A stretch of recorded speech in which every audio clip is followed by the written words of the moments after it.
well. Yes, that's where we're at right now.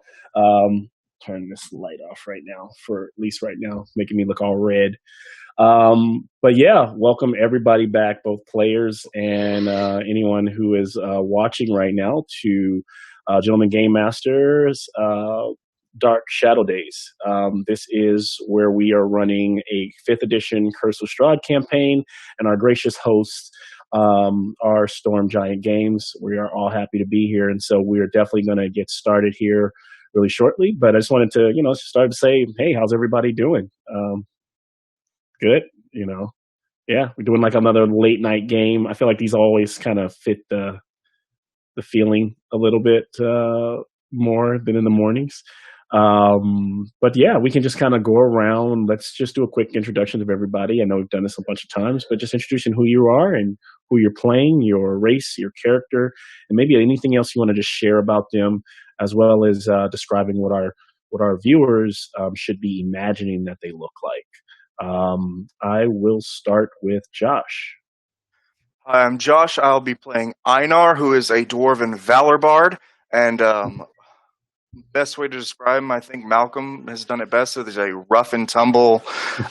He's just as likely to fight as he is to perform in the tavern. So he is a short, stocky dwarf with a mane of blonde hair and this long, blonde, intricately braided beard, wearing a breastplate. He's very heavily armored, and with a shield and a hurdy-gurdy. So that is his instrument of choice.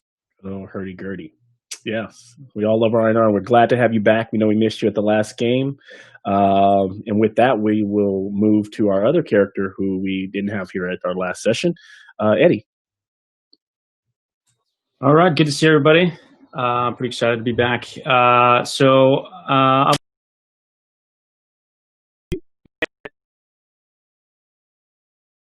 can I get an idea? Oh, I can't do that right now. That's okay. I will show you probably you'll get more of his crotch than anything, but at least you'll have an idea. Boom, yeah. So he's kind of a sturdy dragonborn, fighter. He has a little bit of a quirky or odd sense of humor, and likes to lead in the front. And he's growing a little bit disillusioned. He gets a sense that he's not sure if he's going to be able to make it back to see his clan and family, or that it's going to take a long time. So that's certainly kind of taken its toll on him. Yeah. But he's with great friends, the great group, and he trusts them with his life. So he's ready to get to it. Awesome. Well, we've got our Dragonborn fighter and our rough and tumble bard, and so now let's look at Nick. Why don't you tell us about your character? I'm playing a drunken monk, Asimar, named Tav. He always likes doing things to help people that can't defend themselves and wants to just make the world a better place. Strange thing with him is, unlike most Asimars, he's not super inclined to hate things that are maybe evil in general because of his past experiences. And his biggest thing is he is a huge fan of alcohol and any kinds of drinks. He has black hair and a ponytail, pretty tall, wears orange robes, and he carries around a big casket of moonshine that he makes himself. Nice. Awesome. Love these characters. And so with that, we move from our drunken monk to Nikki's character. Hi, I'm Nikki. I am playing Eldith. She is a mountain dwarf paladin, Oathbreaker. She is actually very good at heart, but her good part has kind of been ripped from her. So she's actually a chaotic evil right now. And she thinks that her good part is hidden somewhere with Strahd. So she's not really happy with him right now. And she's a little more sarcastic and sassy and maybe a little more selfish than usual. Nice. Awesome. And then last but not least, our newest member to this long-running party, but last but definitely not least in terms of has definitely been extremely helpful, Eric, this character. Thank you. Hi everyone, I'm Eric. I am playing Calden, the only human in the group. The only human in the group. And he is a cleric of the light domain, a worshiper and follower of the Morning Lord. Calden, he looks like he's in his late 20s, maybe early 30s. He's definitely likes to obviously not just spread the word of the Morning Lord, but he seems very tolerant and respectful of other people's beliefs and traditions. He's definitely a little naive in some aspects, but he wants to help those less fortunate. Nothing too extravagant. The only thing that kind of stands out is his breastplate with his symbol on the Morning Lord on the chest, kind of carved in there. There's a light blue cloak with it instead of the traditional white gold that you tend to see. But he's doesn't know how exactly he got here, except that this is where the Morning Lord wants him, to the land of Ravenloft. Yeah. Excellent. Thank you. Well, and last but not least, I'm Malcolm. I'm your game master. I also go by Gentleman Game Master, and I have my meetup T-shirt on tonight. So to kind of shameless plug, if anyone out there is looking for a game with my group, actually this entire group is kind of met in one way or another through the meetup group that we run, or through like Instagram. So you can follow me there at Gentleman_Game Master. But this meetup group allows a lot of like different people from all over to get a chance to come together and play games with each other. It's called the D&D Experience Point. And so we've got games throughout the week. So just letting you guys know about that in the future.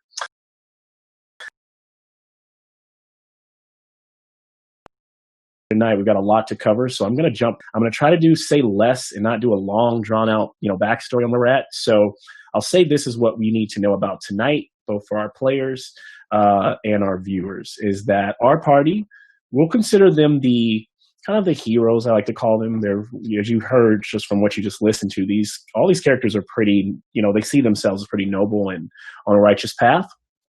They all in their own way have been drawn into the Shadowfell for one reason or another, many of them connected to a dark figure known as the Raven Queen, who wants them to seek out and destroy Strahd for one reason or another. Since they've been here in our last episode, they just arrived in the town of Vallaki, kind of a central hub here in the overarching land of Barovia. And they did find the young woman that they were looking for, Irina Koliana, and have brought her to the church. The church priest has then pulled aside Calden, our cleric, knowing that Calden is a follower of the Morning Lord or of Lathander, and has said, hey, these are noble intentions, but I actually need your help because this church is no longer consecrated. And it used to be by these bones of St. Andrew that were once there under the altar, under the floorboards. And he takes them and he moves the altar and he shows them they are not here. This leads to a small little side quest in the orphanage where a young man named Milovaj worked for the priest. And we find him in a strange coma induced by some evil magic, some dark magic. That magic did lead to a young boy named Felix, who Calden was able to do an exorcism on, and the party was able to fight the dark spirit that was inside and destroy it. Now that the young boy is free, all they realize is that the power came from this locket. The locket that Milovaj, the young 19-year-old boy who was the gravedigger for the church, he gave that to this young boy, because they were friends, after he admits to the party that like it was part of payment for stealing the bones of St. Andrew. He needed the money. He thought it would go to good. He didn't think those bones he thought that was more of like a myth or a lore. And now that he realizes he's done a great evil, he is hurt. He does not want the party to share this with Father Lucian. But we do now realize, the party does realize that the church is not safe. And so last we left them, Milovaj was able to give them a little information on what he remembered last, a little description on the person that he made the deal with the money and the locket. That man being, remember him having like a white beard, having calloused hands, like he worked with, like he was a worker of some type. And that he smelled of almost like sawdust. And he tells them that when he made the deal, the place that he left the bones were in a cart on the side of the Blue Water Tavern, where our party has been recently staying, owned by Sir Urin Mardikov. And so our party was headed back to that location. So that's me trying to do the long story short, and it's still pretty long. So as we continue to play, they continue to get longer. Is anybody want to add anything to that? Our second half of our group was in this same part of town before we were, right? Yes. So we're kind of like, it seems like that. It seems like that. And it seems like we are kind of tracing where they went. And yes. And there's like ripple effects of the things that they did in town. The things that they may have done in town, depending on where they stayed and what they did. I think someone even mentioned that, it sounds like maybe even some of you believe that maybe even they stole the bones of St. Andrew, so maybe we're trying to track them down. Who knows? So yeah, that's a good note, Nikki, for sure. Anything else? Anybody? Okay. All right. Well, if not, then we will go ahead and kick off tonight's story. I'll start with a brief little kind of cold open, right here. So we'll go ahead. Give me 1 second as I...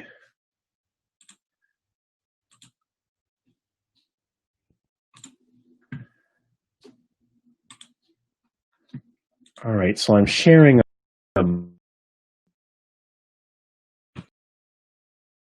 black screen, nothing else, not like my desktop. That can be sometimes you accidentally up. In addition to that black screen. All right, so there may be a little bit of music playing. Did I hear that? Okay, good. And so we'll start tonight's episode opening on the footsteps of a man running through the streets of a mostly empty Valaki. And as we pan up and reveal the man wearing his light, almost white and golden robes, with his a chain with almost the ordained in a sun signet hanging from his neck, jingling as he runs desperately, we see that it is Father Lucian. And Father Lucian runs and rounds a corner, and ahead we see the not grand, but medium-sized like church. It almost is like a small cathedral within the town.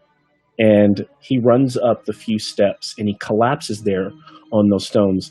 Above him, it is a dark, kind of ominous night, and the clouds are thick, and it has just begun to pour rain onto the man. And Lucian looks up, the rain literally hiding the tears that would be running over his face. And he says as he looks up to the sky, maybe the thunder kind of rolls across. He goes, "Father, morning Lord, why have you forsaken us here in Barovia?" And then as he's starting to break down, he catches himself. He realizes that is unbecoming. And even though the streets are empty, someone could be watching. A priest of Lavender, a priest of the Morning Lord, it must be strong. And so he fights back those tears, and he stands up and he gathers himself. They are wet in the pouring rain. And he pushes through the two grand doors of the church. And as he walks in that evening, the candelabras and the sconces along the walls have already been lit. And there, as towards the front of the altar, as he begins to walk, he sees probably the 8th or 9th pew up to the right. a figure, a small, maybe female, cloaked in all white, sitting. Um, in his mind, a worshiper perhaps. And he walks up to her and he says, "Ma'am, excuse me, may I help you?" And she slowly turns, and as she turns and looks up towards him, we see these beautiful greenish, bluish eyes that kind of almost sparkle. And they immediately send a bit of dread and uneasiness through Father Lucian's, being. And her face is quite attractive, beautiful. She has a caramel complexion, a natural one, not tan. That is literally her tone. Her hair is kind of done back and runs down her neck beneath the cloak. And as he sees her face in the flickering light, she says, "Father, I have come to confess." And he feels even more uneasy by those words. And we pull back on the shot of her sitting down, Father looking down over her, her looking up to him against the church, and the singing of, or the symbol of lavender on that back wall. And we slowly fade to black. And as we do that, I will share tonight's opening credits. Eddie, give me a thumbs up if you hear music, just making sure.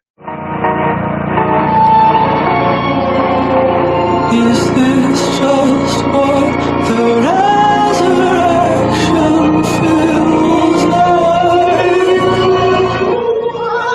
From the other side,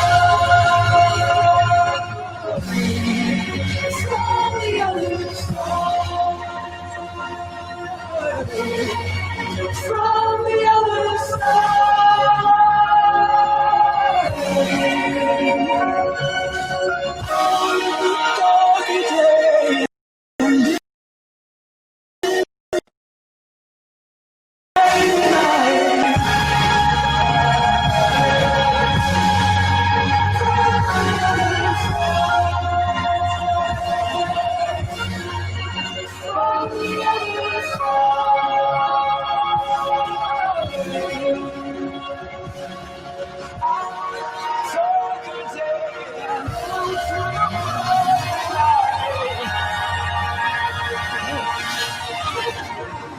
Welcome, everyone, back to Curse of Strahd, our Shadowdaze. Today's episode is entitled "All Will Be Well."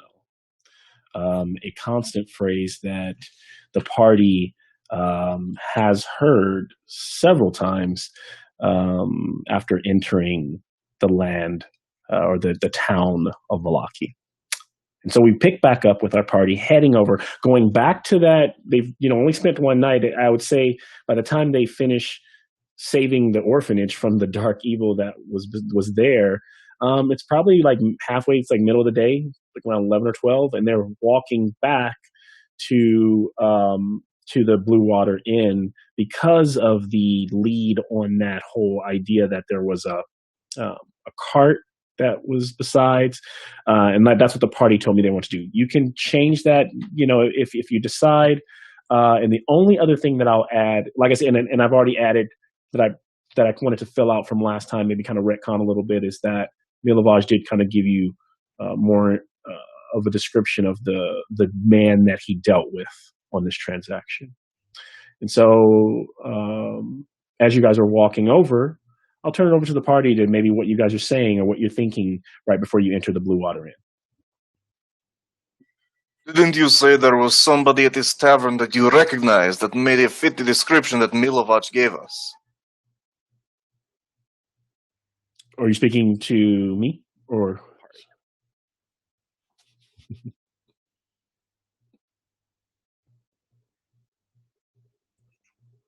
I don't recall the description. I can refill that. Yeah. So what Milovaj says is that the man had a gray beard across his lower face. He had a cloak that kind of smelt of sawdust, and his hands were rough and callous. That's all he knows. And there, other than that, he mentioned that he dropped the bones off after he made the deal on a different night than the night. Then he stole the bones, and then he dropped it. He wasn't supposed to bring them back to wherever he met the man. He was supposed to bring them to this cart, and it happened to be just parked near the rear of the Blue Water Inn, near where they keep a bunch of other like empty crates and things like that. So that's information that Milivosh has given you. How many days ago was that? This happened roughly, like your guys are right around, like it's a 10-day week. This happened about 3 days ago. You guys have only been in town for one night, so you guys are at a point like, yeah, if we're going through the whole week, you guys are at like the 7 day mark. I mean, like there's like 7 days left in the week, and so this happened like at the top of the week. Would have probably been equivalent to their Sunday evening or something like that. Where better for a working man to go at the end of the day than the tavern? It would be worth a look at least, and then we could ask the lovely barkeep if he has seen anybody who matches that description. It's always a good day to go to the tavern after an exorcism. And no tav will never say no to a tavern. Aye. So of course, right now it's a bright kind of. It's not bright. It's daytime. The equivalent of that in Valaki. There's still those kind of gray skies, kind of June gloom. There's not much sun breaking through. But the town people are walking around, and you're kind of standing right in front of the Blue Water. And as you walk inside, you see the familiar face of Urin Martikov. The great man always stands in his great big robe, big salt pepper beard. I'll actually stop my video right here. You can actually see him. That's him kind of sitting in a chair. He's the owner of the inn. You guys remember meeting him, his wife, Danica, his two sons, Brom and Bray. And as you walk in, he is having a conversation with someone who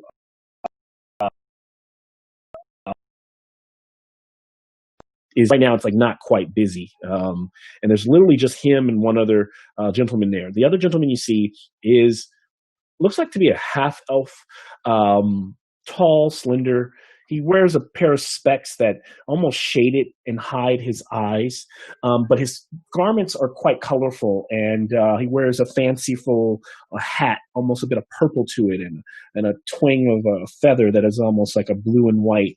And they're just kind of having a conversation, and as you can't help but kind of overhear some of the things that are being said, and so they hear this, and not only that is this vibrant half elf, he also has this little monkey on his shoulder, and he goes, "No, there you go, Piccolo, calm down." And he hands the little monkey like a little treat. The monkey grabs it, eats it, looks around, and he says, "So, Sir Martikov, like we were talking about, I think that I would be bringing some livelihood to these. I've been here several nights, and I can already see it's a little drab at night."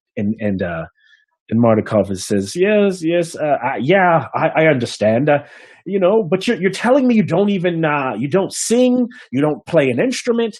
He goes, "Listen, Sir Rotavio, I tell stories, and I tell very good stories. And so just let's try it out tonight. Let me come back and tell some stories. And then what we agreed on is fair. You pay me what is fair." And he says, "All right, I already have another bard coming around that wants to do shows too. So, all this stuff is coming out of my pocket, and I'm low on wine. But sure, fair enough. You can work tonight." And then suddenly his wife comes out, Danica, and you see her, and she goes, "Oh, this is what you asked for?" And he pays her with a few silver pieces and maybe a gold coin in there. And then in some papers, looks like she's wrapped some steaks. If you guys remember, you probably assume that they only sell like a wolf steak there. And there are wolf heads that are line the walls of the tavern. He says, "Thank you." And he grabs those. She also gives him a few apples. And he says, "I will be on my way. My friends will be definitely happy with these." And so he turns to leave, and as he turns to leave, he says he kind of was walking past you all. "Oh, good day to you," and continues on. And then Aaron is still kind of sitting there leaning on the bar, kind of like he just kind of got took, kind of always kind of just looking around, and he looks over. Ah, you all back so soon. I bet his monkey tells better stories than he does. That we'll see about that tonight. I'm sure he doesn't play quite like you do, though. Einar, it was correct. But of course. Yes. Well, what can I do for you? You guys all ready to go back to sleep, or you got early drinkers? A little bit of column A, a little bit of column B. Okay. But we do have questions. You have questions, I guess I can try to have answers.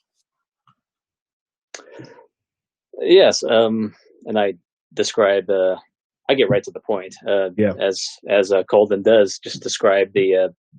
Has he seen the patron who came in recently that fits the description? That is it Mila? What's his name? Milavage. Milavage. Thank you. That he gave us. Let's go right into it. There could be a number of people that fit that description. I'm sure. Rough, callous hands. Did he say anything about if he was a drinker or if his breath smelled or no anything like Smells that? like sawdust. Is there a mill nearby? Is there a mill where they saw lumber? No mill that I could think of. No. This isn't quite rousing anything for me. Is there any other information that the boy mentioned?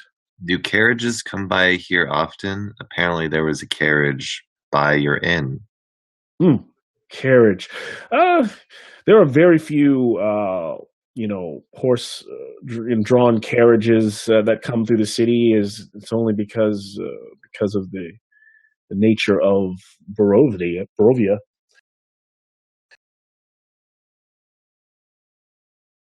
Damn. From time to time, carts are often parked near here when people come to drink. There's a carriage that you are interested in. A carriage or a cart that might have been here perhaps the evening of the first day of the week. Evening. Now, see, if I was that good, if I could remember every carriage and every horse and every person who came in here, then I would be a very, very smart man. But often, it says, now that you say that, you say that there's a carriage parked. Come with me. And so he starts to walk. He goes through a door, takes you behind the bar, and then a small wooden door, and you guys end up out back and behind the tavern, the establishment. And there are a bunch of crates and boxes, or crates that are just mostly empty, and they're barrels. And he goes, I don't recall any carts per se, but the only person that kind of fits your description, I would think, would be I call him the town drunk, a gentleman named Bluto. He's far from a gentleman, actually. He's actually a ruffian, in my opinion, and it's because he's always drunk, and he's always trying to trade me things for my wine. I already don't have enough wine as it is to give it away, and I've actually caught him back here a few times, digging through my trying to steal a barrel. Of course, it was empty, but the schmuck thought it was wine, and he says, I don't know. But he's often doing whatever kind of work he can. I don't know if he smells like sawdust, but the callous hands and the beard fits the description. And then as he's talking, of course, his sons are always running around the yard, back and forth. And he goes, boys, stop. And then one of the boys runs up, and the little boy's a little bit taller, a little bit stockier than the smaller, skinnier one. And he goes, Father, the skinnier boy says, Father, Brahm took my scarecrow and my new scarecrow doll, the one I got from Blinsky. And he said, Blinsky gave you a new toy? And he says, yes. He says, why? And he goes, he just did. And he goes, well, Brom, give it back. And he goes, I didn't take it. He goes, Brom, give your brother back his toy. And so he goes, okay, I took it. And he's the bigger boy. He goes, he looks at Bray. Says, Brom kind of leans. He goes, I put it there at the beginning, a few days ago. I put it in the cart that was over here, hid it in the hay, and then our character, our man, kind of stands back. Urine goes, Mr. Martikov is like, wait, there was a cart back here? And he goes, yeah, it was late in the day. Dad Pops, I just put it in there, and I was going to come back for it later. And then, like, in the morning, it was gone. So I just didn't want to tell him I took it. And he goes, okay, we'll get you another one of those. You run along. He slaps both. He goes, but Dad! And the Bray is like, but what are you going to do? He said, not now. Go. The two boys kind of run off. And he goes, so appears there was a cart. Well, that lets me know that you guys are definitely on to something, but I like I said, I still don't know much about that. The only person that fits that description is the Bluto. Bluto likes to come around. He's always fishing. He likes to, he's fishing, but he never catches anything. No one ever catches anything and there's a lake he kind of describes called Lake Zarovich, and it's right a few miles away outside the town. So he's always there fishing, but he never catches anything. And in the past day, he actually hasn't been around much, surprisingly. But if he is always fishing, he's probably there. He's either there or he's here haggling me or drinking, bothering my customers. So what do you guys say to this as? I think it's the best lead that we have so far. I agree. DM, he said the cart was there in the morning, was it? He's talking about this morning? No, the kid was saying it was there.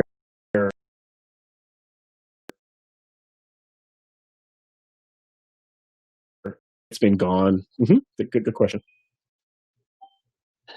Ludo, but go ahead. How long until the festival? The festival, yes. That's going to be at the end of the week. There are about 7 days. And literally on cue, Einar, as you say, how long to the festival? If this was a show, it would crash to black and would say 7 days until the festival. The festival of the blazing sun. And you guys are on day 7. So, yes. And then we cut back to Brom, and he's like, not Brom, but Martikov or Urine. And he's like, yes, goddamn festivals. Yeah, we're having one at the end of the week, top of the week kind of thing. And this one, who knows? Last week it was the Wolf's Head Jamboree. This week it's the goddamn blazing sun. I have to ask, are you not a fan of these festivals?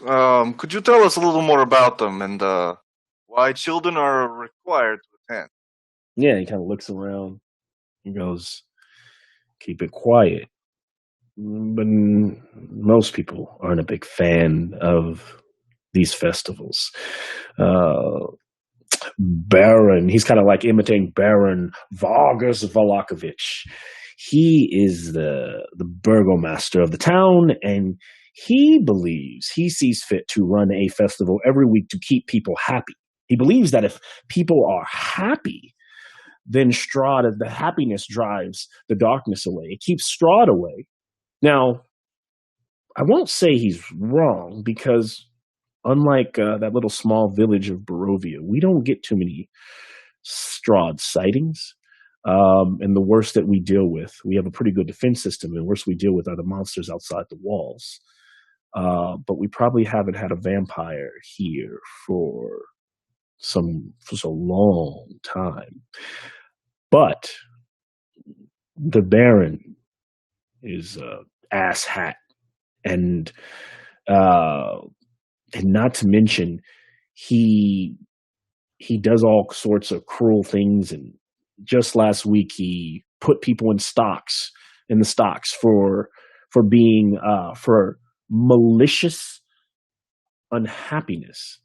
How can you be maliciously unhappy? And he kind of like snaps, and he goes, so yes, this is who we deal with, and the coined term, all will be well, underneath most people don't quite feel that way. So, yes. Now, the children you asked, they are just a part of the procession. They kind of, from what I hear, they're going to come in with flowers, and I believe there's supposed to be some giant wicker ball that they light a blaze to represent the light.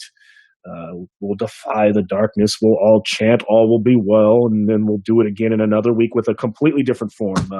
Who knows what the fuck it'll be next week. Imprisoning people for not being quote unquote happy is quite contradictory. Would you be, if your thoughts were made known to the Baron, would that put you at risk?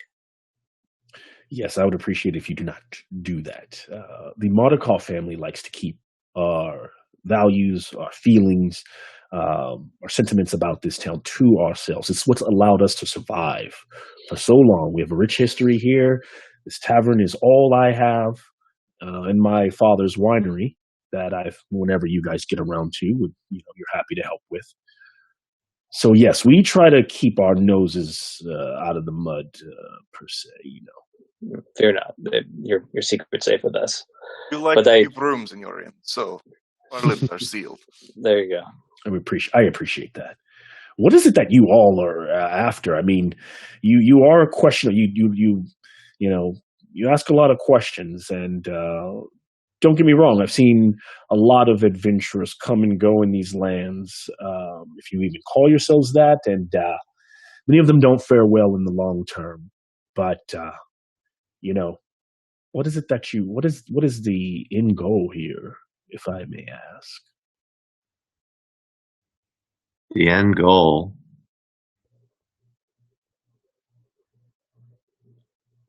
may sound foolish to you.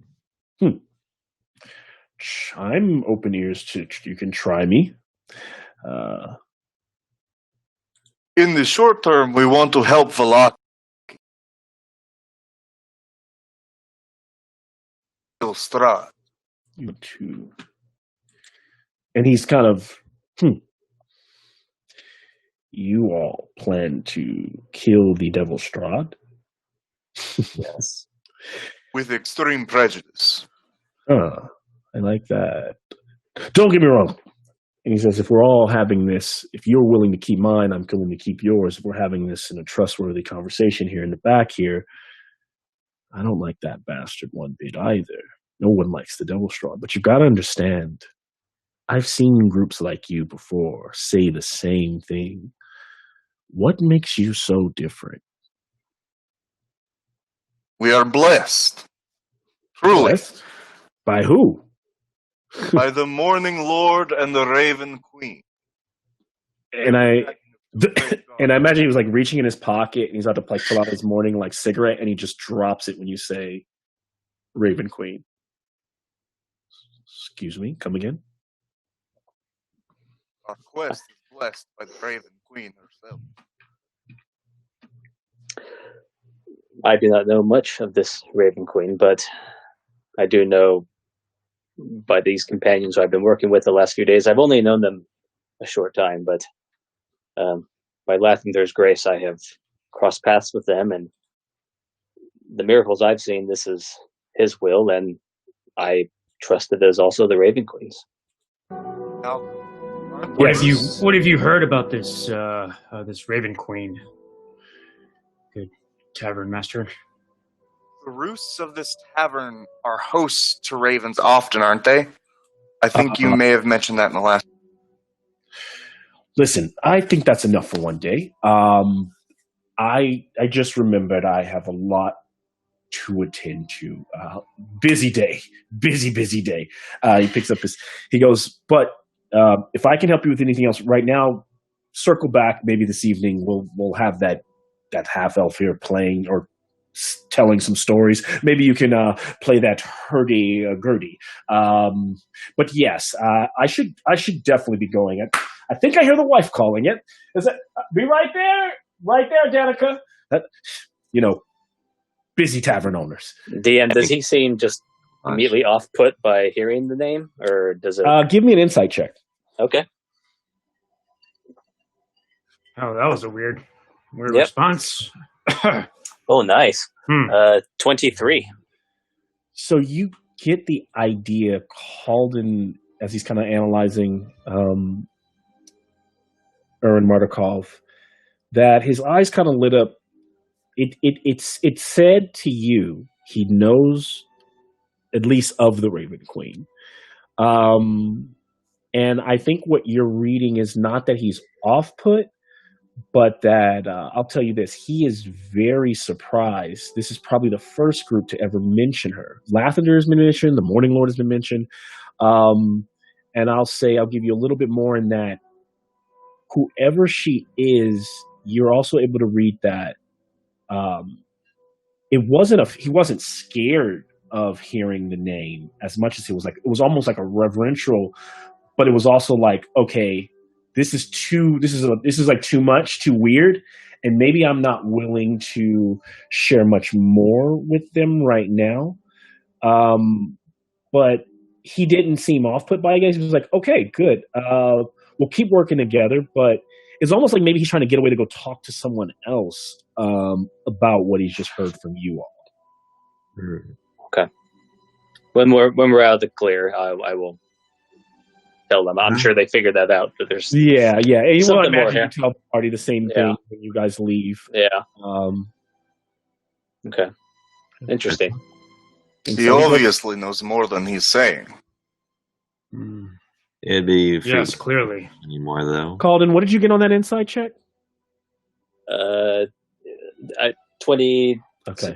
Plus 23. Oh, 23. yeah. I said 24. It's 23. Yeah. So I'm sorry. And so I'll add to that as well that it made you think about. Remember, we ended last session, and you were walking up to the tavern, and you noticed that one of the crows, the ravens, was staring at you. Right. I'll bring that up to the party, and because I have inquired about the Raven Queen, I've heard of, but I don't.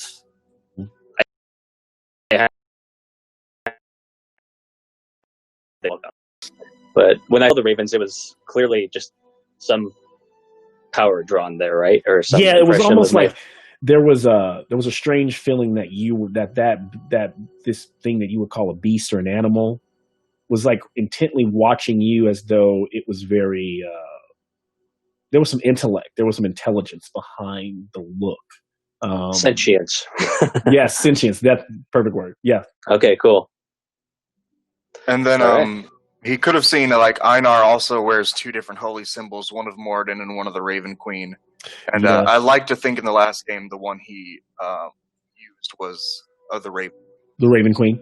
So I imagine that even maybe Mardukov wasn't paying quite attention, but he's also caught wind of that. You even noticed Einar that he looked. So if you were to be talking to Calden maybe a little bit later, you would have noticed like, hey, he noticed the symbol as well on my garments, and was, like I said, not put off, but more like, oh wow. Like imagine if you found something about someone that you were like, okay, this is you don't, but you just don't know what to read on why he's that way about it.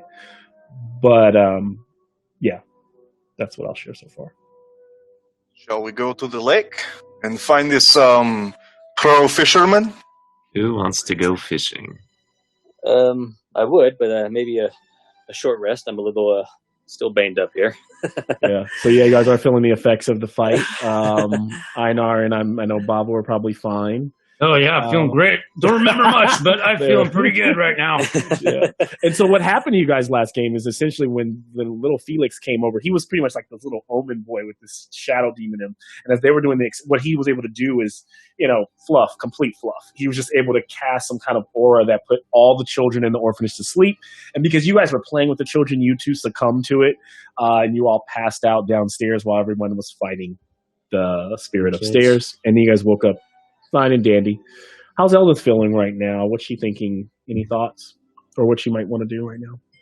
Yeah, I think she's impatient and skeptical of this barkeep gentleman, but more than willing to go check out this faulty fisherman so we can get a move on. And so, as you all leave the tavern and are kind of walking through the streets, you can see people are kind of out and about. And as you're walking, I'd like everyone to give me a perception check. And there's a lot of rolls, but yep, gives everybody a good chance to. It's a pretty high check, so gives a good chance for someone to. You said 23? 6. Oh, 19. Just a 3. Just a 3. Okay, just a 3. So 16. Eldith is just like, do. Are we doing virtual die, or are we doing... You do I whatever. will always roll a physical I'll do die. whatever. Okay, If it's low, it's my fault. that's Yeah. fair. That's a good point. 19. 19. Not bad. Not bad. All right, so 19 is that our highest? I got I a have 6. perception. Okay. Got a 16. And so as you're walking through the streets, maybe heading towards the... Also, if you're in Roll20, all I have up right now, I believe, is just a map of Valaki. Yeah. Yep. And if I make sure I'm on the object layer, then I can kind of point to certain things. So in terms of the church is over here. The orphanage is over here. You guys are right now at the Blue Water Inn, which is right here. So leaving that way, if you were heading off to Lake... Can you guys actually see where I'm putting the pointer? Yep. So if you were heading to Lake Zarovich, then you'd be probably heading down this street here to head out that way, if that's the plan. And so as you're walking, it's Calden who notices there's definitely... You've kind of noticed a few times as you turn back, maybe as someone's selling fruit inside, that every now and then a figure, maybe 3 or 4 people behind you, tucks away, maybe into an alleyway or stands by a cart out of sight. And they're kind of cloaked, maybe a dark green, lean figure, humanoid, from what you can gather, definitely being followed. Friends, hold on a second. What is it called then? I know we're in a hurry, but there's just... Someone may be in trouble.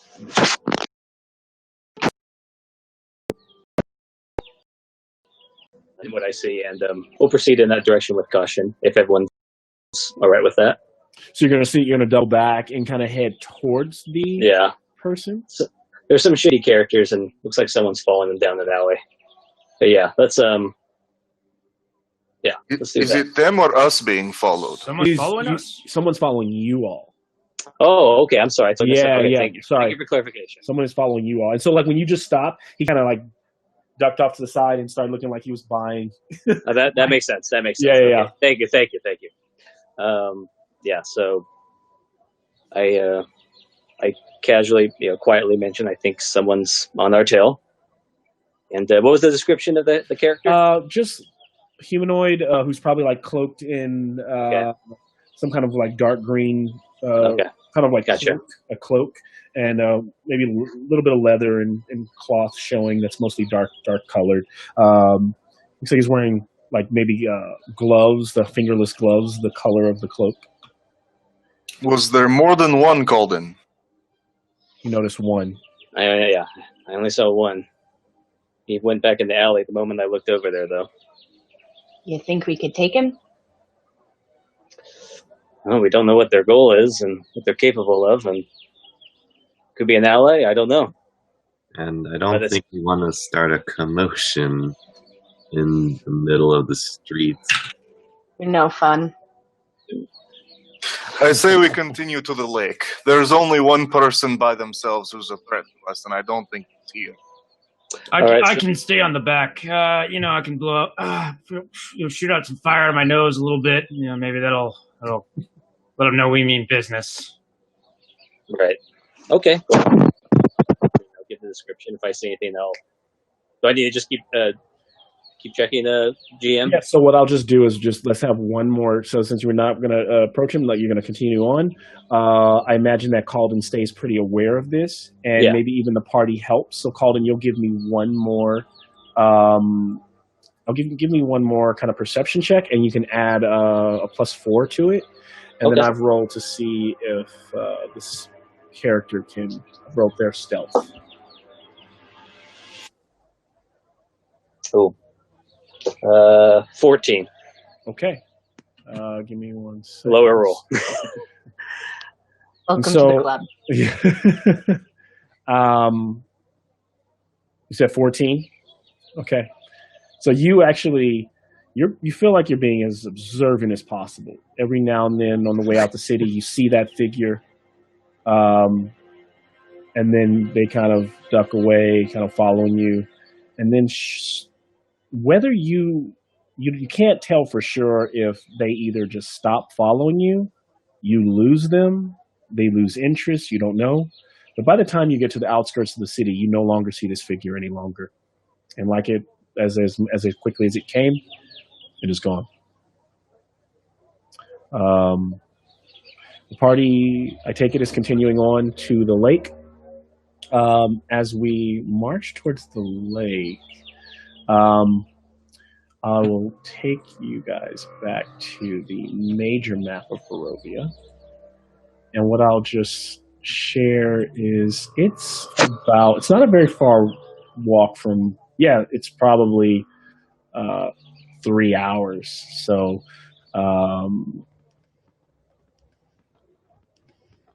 what is it? No, how was I doing? These are 1/4 a mile, 3/4 a mile. Yeah, so no, not even. So hour and a half walking, you would be arriving at Lake Zarovich. Give me 1 second to set up what I want to share with you once you arrive there. Hey Tav, you got any extra? I mean, that's a silly question, but you got any extra alcohol for this mate of yours? Maybe we'll lure him. We'll put a little bottle in the lake, or set it aside somewhere. What do you think?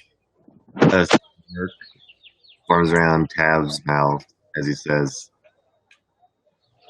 as he kind of opens up his his coat, and you see that during the time that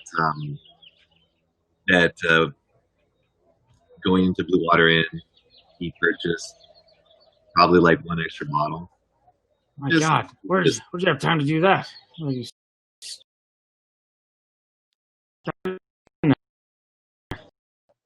Say it again, Tam. I got a bottle from Blue Water Inn, but I just put a bunch of gold on the table for him. Oh, okay. All right. Yep. Look, man, you go from 0 to 60 pretty quick there, Tav. Never go anywhere without. Well, we're gonna need that bottle, just in case. So sorry, but I still love you. Don't worry, I still have good old moonshine on my back. Very good. A DM, and just let you know, I did a healing on myself, so I cast a spell. So because we didn't really rest much. So. Yeah, did you guys? It sounds like no one was no short rest. We're just going. No short rest. Okay. No. So as you approach this area, you can see that at the foot of a mountain nestled in this misty forest is a very large lake. To give you even some more perspective, if you're looking at the map, I will actually reveal more of it on the Barovian map. So by doing this, kind of gives you guys can all see how large this lake is. You guys are right around. You guys are right here, or I don't know why I can't show you guys that. Oh, it's probably because I'm not at the pointer. You guys are right here, so you can see how grand the lake is. The water is perfectly still and dark, reflective of black clouds overhead, almost casted almost like a mirror of you can see the clouds on the water and the clouds in the sky. And as you are walking towards the shore, pulled up along the south shore here are 3 small rowboats, and a 4th rowboat can be seen in the middle of the lake, and there's a lone figure sitting in it with a fishing pole in hand. So somebody out there in the middle of the lake, just fishing. What do you guys do? What are you guys saying, or what's happening? What do you want to bet that's our guy? This How feels far like away Salt is it? Marsh all over again. Hey, Tab, why don't you go strike up a conversation? And I got your back. We got your back. all right. Tab strolling up to the dock, and he takes the bottle out and he kind of like waves it up in front of, hoping that he sees it, and he's saying, "Anyone want a drink with me?" And so way out there on the lake, that man, that whoever that figure is kind of turned away from you on his little rowboat. It's just fishing, and it's calm. Like the whole scene is almost like something out of a painting, because he doesn't seem to move, and even though your voice kind of carries, he doesn't seem to listen to you or call back. There are 3 other rowboats there, in case you were to go out to him or to whoever that is out there, if it is in fact Bluto. But yeah, that doesn't seem to be getting his attention. Is there anyone else around, or is it just this guy? Dead silence, and just that one boat in the middle of nowhere, middle of the lake. This just feels All very right. much like a trap. I already know how this is gonna go, guys. I'll go up ahead, and you guys follow a little bit further back. In what and how? How will you do that? I'll take. So you said 3 rowboats, right? Yes. So I'll take one and head out first, and if anyone wants to follow behind in the other 2 rowboats. I don't know how comfortable I feel about being in a boat with all this armor on. So Dwarves wait, hold are on. not meant to float. Wait, hold on a second. So he's just not doing anything. There's no looking, nothing. Yeah. Right? Yeah. Okay, so I'm gonna cast thaumaturgy and just create a instantaneous sound right next to him, like a bolt of thunder. Just see if he'll react to it. So so as you suddenly cast this rolling,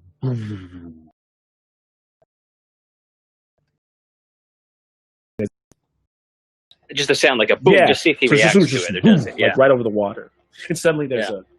you see him like shake, bigger shake, goes like this, and he kind of starts. You see, yeah, and he starts digging down into the boat, and then you see something kind of moving, and he pulls up, and there appears to be something wrapped in like a burlap sack. It's like the size of could be a body, and he dumps it over into the water. But you could actually give me everyone give me a perception check. Smokes. Natural 20. Oh shit! I was gonna say 18 is the check, but so Nice. it's not natural 20. So we'll just, without anybody rolling, we'll go with Eldith. Eldith does notice that like that sack was moving. It was struggling a bit as he was throwing it overboard.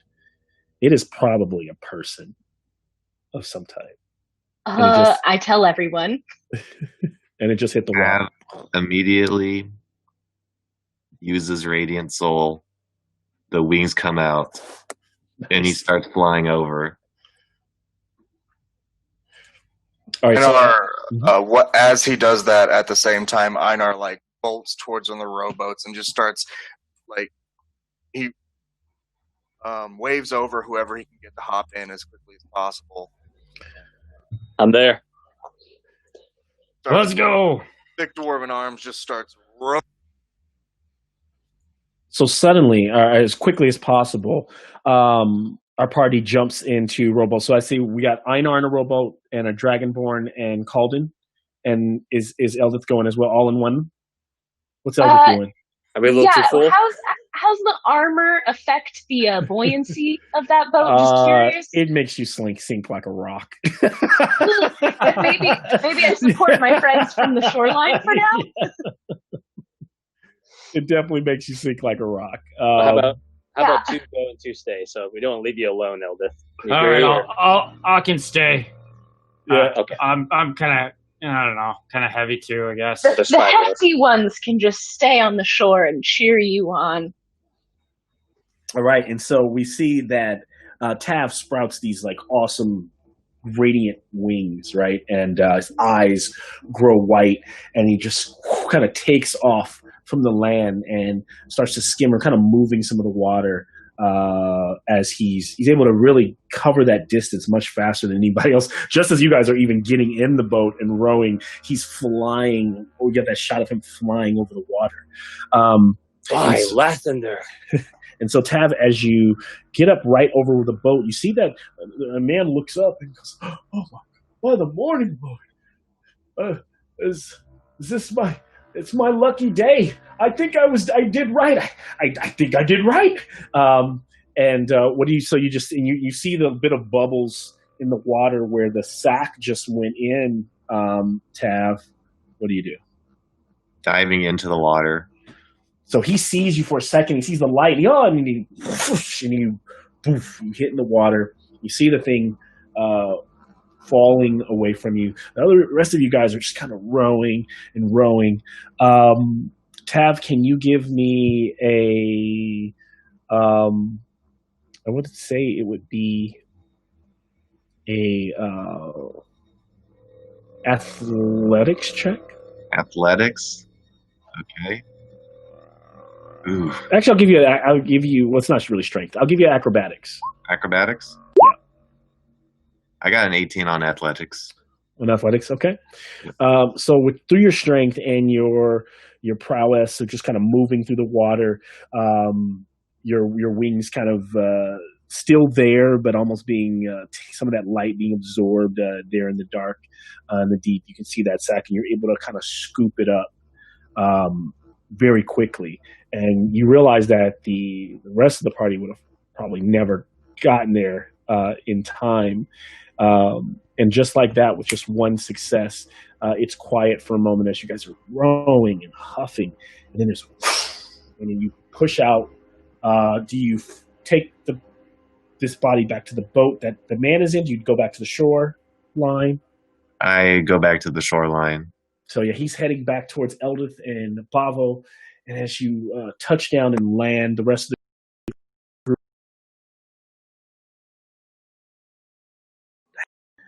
he puts down this sack, and you pull off this huge brown sack, and there is a could be more than 13-year-old girl, and she's gagged around the mouth, and she's like coughing because not only was she inhaling air, but she's tied. Her hands are tied, her feet are tied as well. She looks like she was wearing maybe a garment or whatever she was sleeping in or something like that when she was taking.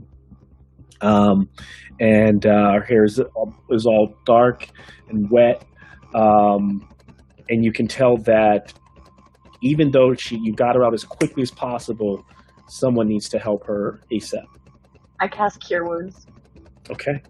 And so as you cast Cure Wounds, you want to go ahead and roll with the health that you're giving back to her. And as you're healing her, she coughs, and as that tab is taking the rope around her neck, Cure Wounds is like literally expelling water out of her lungs as quickly as possible. As it's get her on her restoring side these lungs. and just kind of getting her back a little bit. It's a 6. Nice. For Okay, so Cure she Wounds? takes.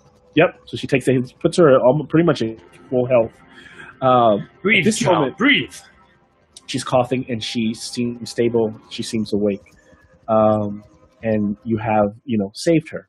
Now across the lake, you guys are getting closer to this boat, and this man turns around and he goes, "Hey, you out here? You out here fishing too? I think we're going to catch some fish. Just good. I think the gods of the lake have shined on us." As soon as we get in range, I'm going to. As soon as we get within 30 feet, I'm going to cast Charm Person on him. Okay. So I need to make a charisma. Oh, Wisdom. Wisdom. Yep. and he is terrible at that, which makes complete sense. He's the town drunk, and so he would fail.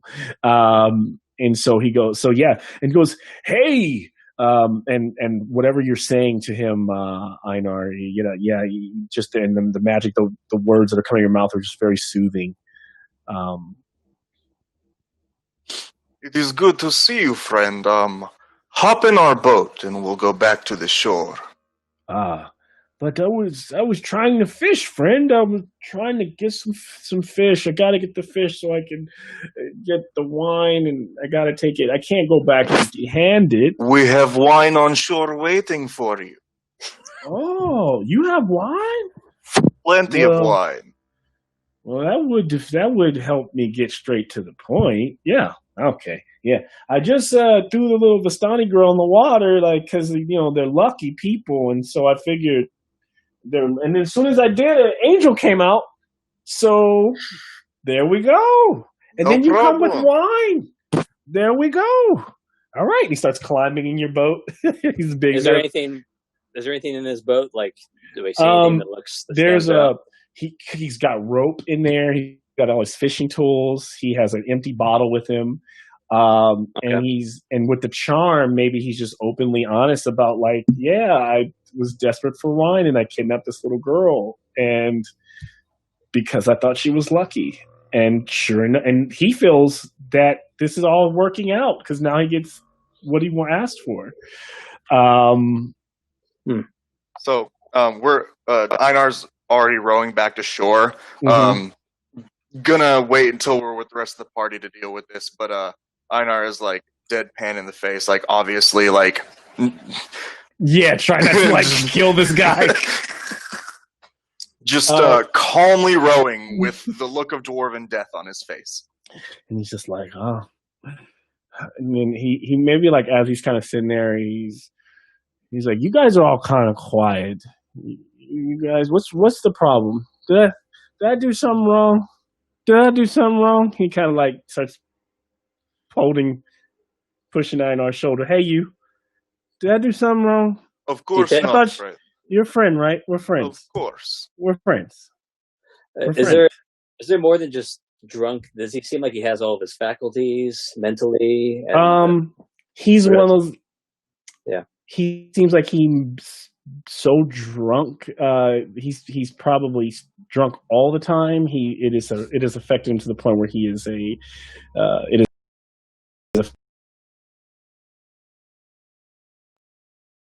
He matched the physical description that we were given. He does, in terms of the beard and the callous hand. Give me a perception check, Einar. Guidance. Add D4. Thank you very much. Oh man, that's great. That's going to be that's a 10. Okay. So for all intents and purposes, seems like he does. Oh, tell us about the bones. The bones? Tell us about the bones, friend. I don't know. The bones? I don't really know anything about bones. Oh, you mean a fish bone? Oh, yeah. I like to fillet my fish. And he starts to just talk about, like, you catch a fish, and how you get rid of the bones. You cut it down the middle. You pull the bones out. He starts talking about, and he just starts rambling. I don't know if Milovich. I lean over Einar and I kind of whisper. I don't know if Milovich said this guy was drunk all the time, but other than that, he matches the description. But either way, I'm glad we came here. We're going to get answers out of him one way or another. Exactly. And so shortly after a little bit of time, the little girl is able to talk.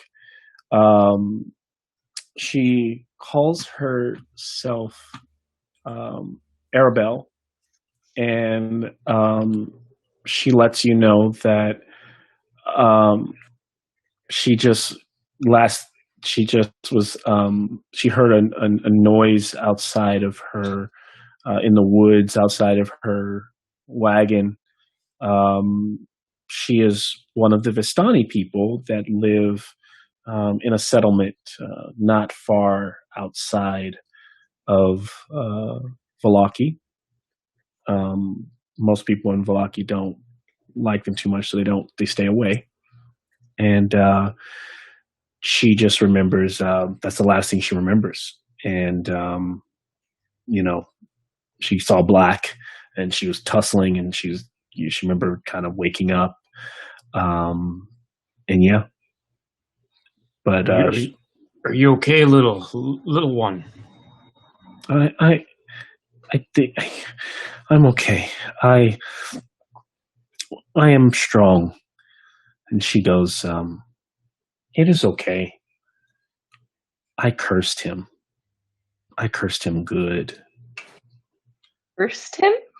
Yeah. He's not getting away with this.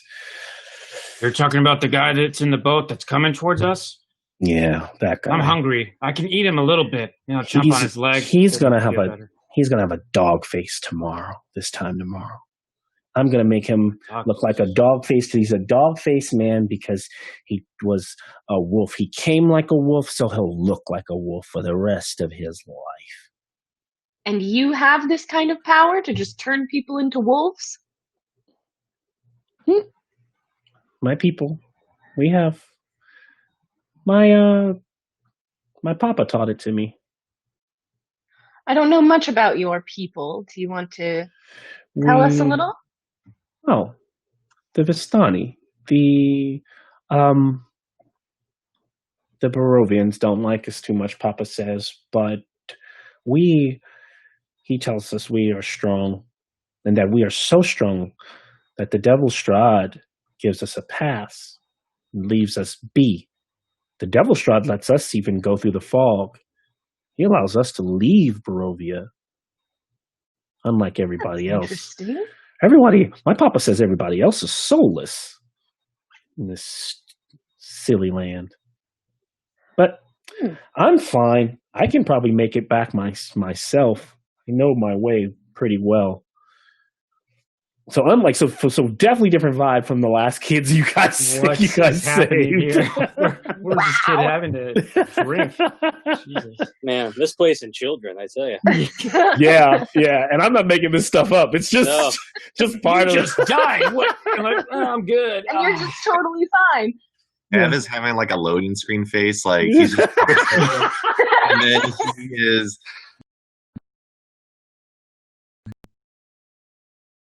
like changes his bag for his moonshine and pours out a glass. She walks over and she goes, "How do you fly? Can you teach me that?" Honestly, I don't even know how I do it. Okay. Well, you need us to take you back to your family? I don't know if they would really want. They don't really like visitors. But I can probably kind of save your life. No, I don't know. Yeah, wouldn't they look kindly on some heroes? Maybe, but yeah, thank you. I appreciate it. She looks over and actually, I'm gonna make it a random. Tell me there's 5 of you, so let's do a D6. Is Einar and I back? Are we back yet? Or yeah, so you guys are just starting to hit the shore. Okay, so she kind of goes around and she really strangely kind of like touches. She's only 13, so she's a little bit taller than she's a little bit older than the other kids. She's come around and she just like touches all of you either like very quickly on the palm of the hand if you let her. And she makes sure to do the first one to Tav, and she looks up and she goes, "Huh, interesting.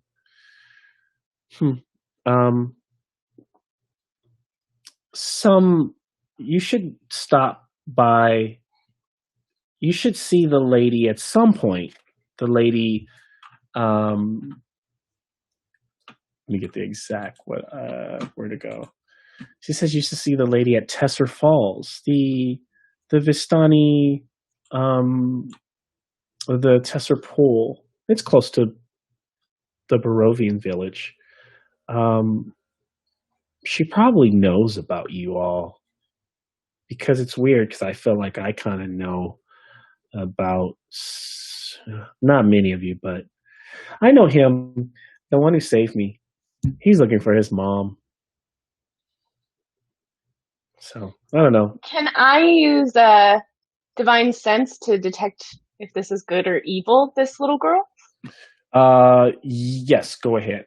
And so as you do this, you don't detect good. You don't. It's like it's neither. It is literally just an ability that she has. You figure no different from some of the things that you guys are able to do that are quite crazy. And just imagine if she's just young and able to understand her abilities, maybe the way she's been taught, the way she's been brought up. She's just a little bit more mature for her age. But she says, yeah, the lady I'm speaking of is Madame Eva. She probably would want to talk.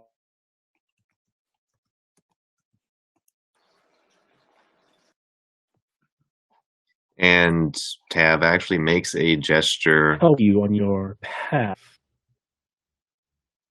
Tab makes kind of like a pray gesture, kind of like actually like showing kind of like respect for her for saying that. Did we lose Malcolm? Did I go? Did you guys lose me? Oh, I can hear there you we guys. go. Can you hear me? And he's back. Am I frozen?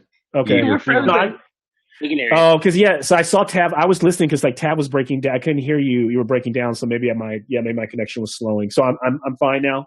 All right. I didn't lose you guys, but I didn't hear you completely, Tab. So I said, after hearing what she said, I actually give a kind of like a prayer, like hands gesture, and kind of bow a little bit, showing my respect. She says, "Thank you." She says, "Well, I guess we could get going. I'll walk back with you guys on the main road, but once we get back to Valaki, I'll just head around to my camp. If you guys would like to visit, you can. I'll make sure to tell Pop that you saved me." I want to bring this one to your people for justice. If the Barovians do not treat your people with fairness, then I don't believe they will treat this field with fairness either. But your people would know the correct punishment for such a thing.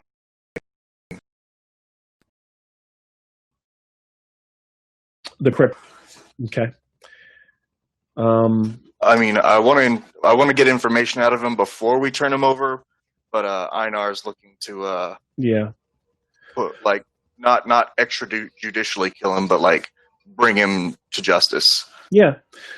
She says, well, Mr. You're a very short man, but what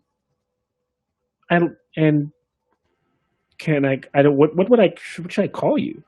You may call me Einar, little one. You're not so tall yourself. I'm not, but I'll be bigger than you hopefully one day. But she says, yes, to answer your question, Ouch. this this guy, you could take him back. Like I said, I cursed him well. I say you just take him back and deliver him to the guards in Valaki. I'm sure my pop-up says they definitely know how to deal with people they don't like. Very well. If you bring him to the Bastani camp, my pop-up will just kill him on sight. So, whichever you prefer. So DM, she says she cursing him. If I detect magic, do I get some aura or sense of something? Yeah, with the detect magic, what you get the feel is that she has some magical abilities, and it comes from you can't quite like read it like which magical property it is, but Okay. she definitely has natural magical abilities. It doesn't mean she's necessarily a sorcerer. She's not a magician by any means. But even at her young age, she's got some abilities available to her. And that doesn't necessarily mean that even this whole curse thing that she's saying is even going to transpire, but she believes it does, and you do get an aura of magic. Okay. Mm-hmm. Weird. Nothing off the individual she cursed either. No, so he hasn't changed. Nothing's happening to unless you're asking what's happened to Bluto. He just looks normal. He's still drunken and talking randomly. Okay. Yeah.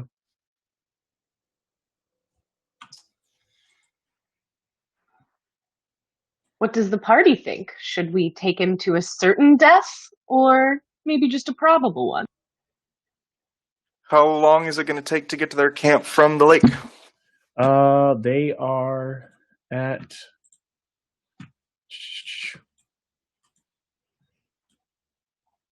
They're actually right outside of Valaki, so not long at all. Honestly, within the same day, you could be there.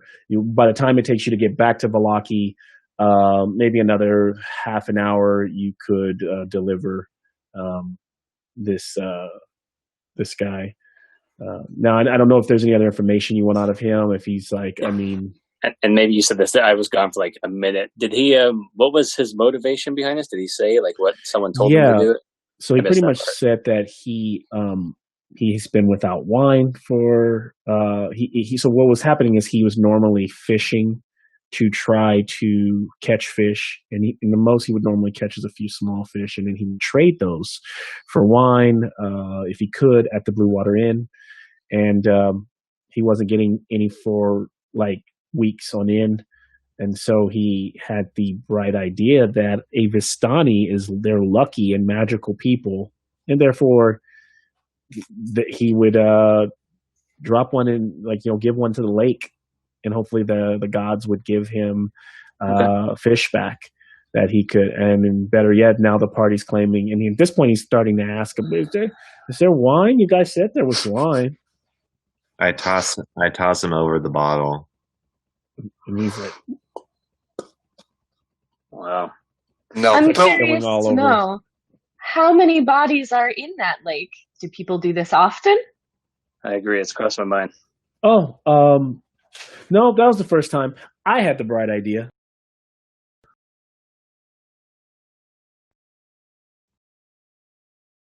And why is it lucky to throw these particular people into the lake?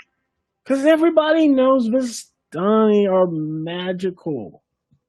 Like, you almost get the feeling that it's like he has this like racial, almost like stereotypical idea of these people, and he has literally employed it into like his actions. He literally decided, like, he really believes this. He really believes it. So we've given you the wine. Now you have to tell us what we'd like to know, friend. Are we not friends? You must tell me what you know. Yeah, and you asked about the bones, and I told you about the bones. Einar, give me an advantaged insight check with this guy. All right. Guidance. Okay, that's it's a 19 before the guidance and a 20 with it. Okay. So, Einar, as this guy's talking, you're starting to realize, you guys are all just starting to realize, like, the guy's just not all there. He's not all there, and he's a complete alcoholic, and he's a complete drunk, and he's got some crazy belief systems. And it kind of confirms some of the things that Aaron Mardukov thought about this guy. And it's not quite seeming like he's the one to pull off something as extravagant as taking the bones of St. Andrew and even knowing where they are. So for what Einar's thinking, this doesn't seem to be the guy. While you did save a life, this may not be who you're looking for. All right, that's all we needed to know. So Einar takes rope out of his pack and starts to bind him. Wait, what happened to us being friends? Is this a game? Are. This is a great game, friend. We're going to tie you up and we're going to have a race. All right. Oh. Yeah, do I get wine at the end of the race? Yes, and you get And to bob Jeff for like shakes his big barrel of moonshine. Oh, and that last bottle you tossed him, it's gone. You don't have that bottle anymore. If you're I don't know if you're tracking your liquor, but he just finished one off, and he's feeling pretty good. So he's like, "Yeah, race," and he's like stumbling around. And so, yes, you guys have this guy as a prisoner. What would you like to do next? Where would you like to go next? You want to take him to the Vistani, take him back, and then maybe go off somewhere else. Einar wants to ask the girl her people's opinion on Strahd. So what do you ask her exactly? You say your people are very powerful and that Strahd cannot touch you, that he cannot stop you from leaving Barovia. How do your people feel about him as an overlord? And you might get the idea that even as smart as she is, just know that maybe whatever she says may not be the exact like feelings of her people, but it maybe just be from whatever she's been taught by her dad or just what she's seen. But she responds, the Devil Strahd respects us, and we respect. My pop says, give respect to those who respect. And so, we don't have any. I've never had any problems with Strahd. Don't see why anybody is so so scared of him. I'm more scared of that guy. He's gonna have a dog face tomorrow. He's a bad man. So, Einar does a quick huddle. The huddle. All right, what do the rest of you think? Do you think that these magic people could be useful in this army of light we're building? Well, I will say this 13-year-old didn't really seem to be that scared that she was about to drown in a bag, and she's very sure that she's just cursed this nut job. That's a little scary. Scary, but I would rather have them as an ally than an enemy. Doesn't seem like they are afraid of Strahd either. No, exactly. Yeah, I think let's go check it out. Let's go meet this Pop and their people. Yeah, and you get the feeling she actually was scared, but she was able to like channel she's able to channel her fear into like anger towards thank you. him. Yeah. And still. Yeah, still yeah. Yeah. I definitely want to check it out. And hopefully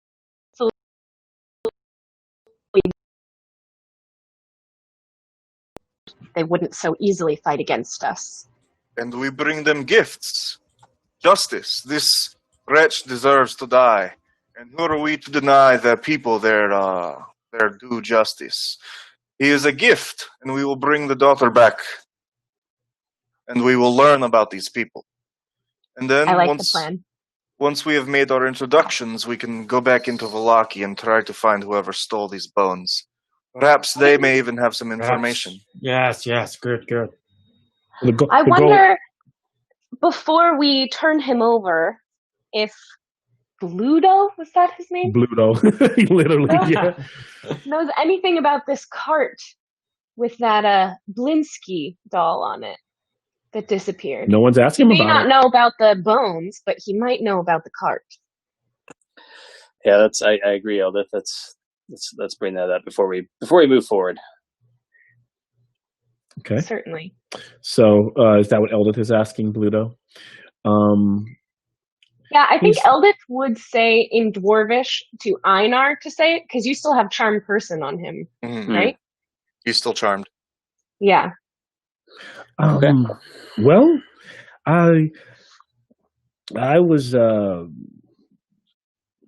cart. There was a cart over by the Blue Water Inn, and I was another few nights ago. I went over there, and I saw it, and it had a big kind of bale of hay, and I decided to take a nap. I was also digging around to see if I could find some wine. And once I laid down, guy some guy in a big cloak came by, and he shooed me away, and he made me leave. He took it, and he walked down the road to towards the rest of the town, and he smelled like wood, and yeah, I think the toy. I think he picked up the toy. I think as he was walking with the cart, he like picked up the toy and kind of threw it back into. But if your toys you want, you could go talk to Blinsky. Blinsky's Toys. They make really good toys for the kids in town, and some people even say the toys are a little on the magical side. I've heard of this Blinsky. What makes the toy so special? There's What kind no of properties do they fun. have? There's no Blinsky.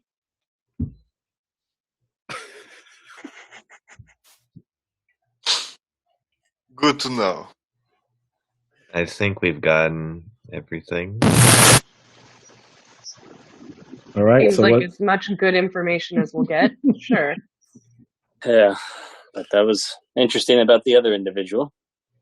Indeed, So- there's nothing we didn't already know. Right. Okay.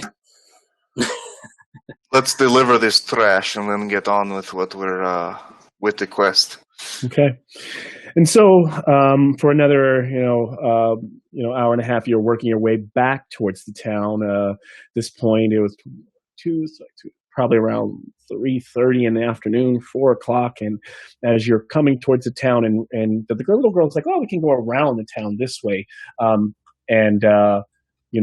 like if you were looking at the map, her. Actually, I would have to take you back to this town back to the Tesser. Oh, no, not Tesser Pulling Count. I want to take you guys to Blocky. That's where you should be. So as you start to get closer to town, she's kind of walking you around the outskirts of the outside wall here, because she's taking you towards this direction, deeper into the woods. And as you're walking, right outside, like standing underneath a tree, is that maybe 30 yards out, maybe with a toothpick in his mouth, is a figure, same one that was following you in town. This time the figure walks out to the road, kind of puts out a hand as though waving you down and stopping you.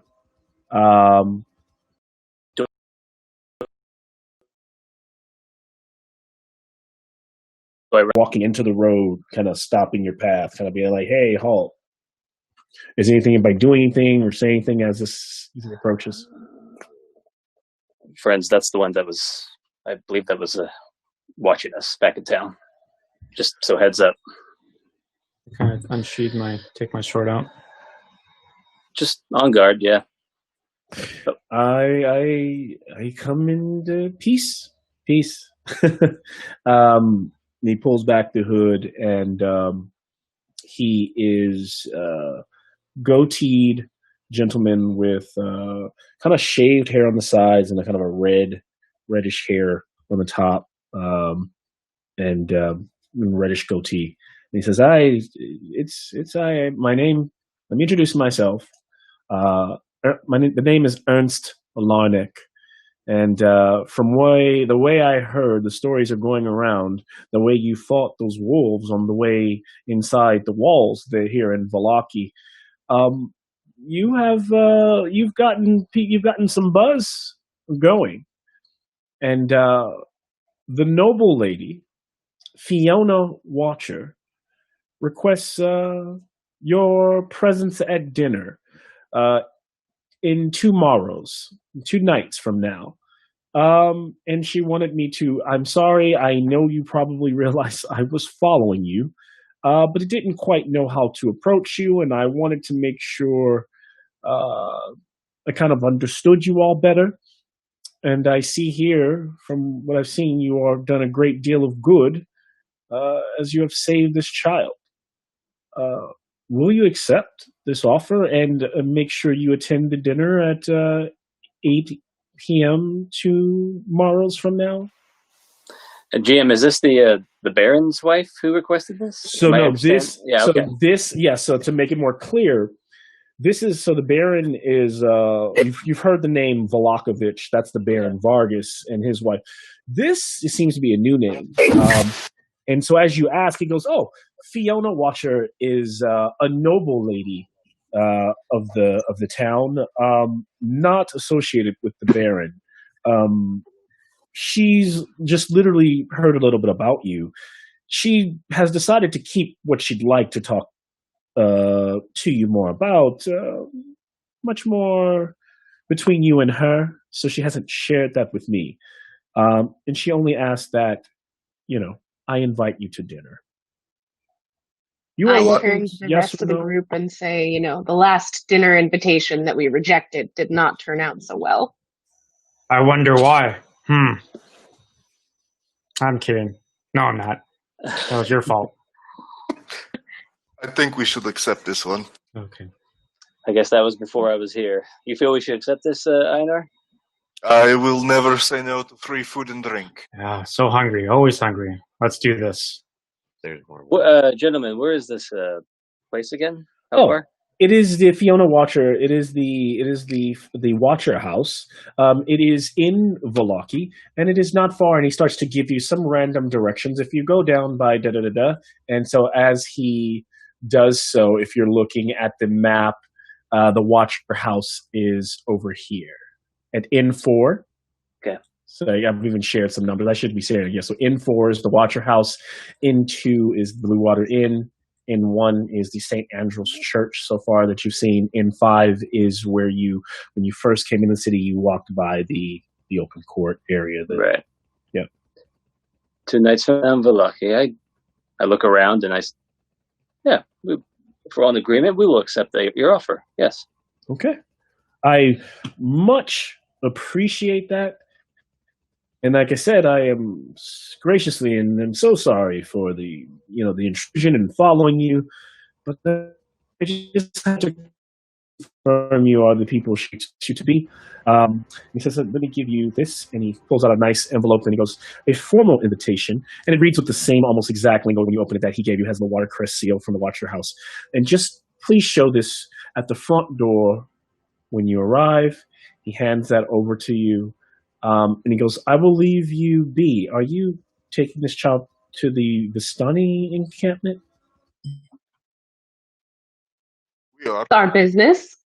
No, that is your business. I say just,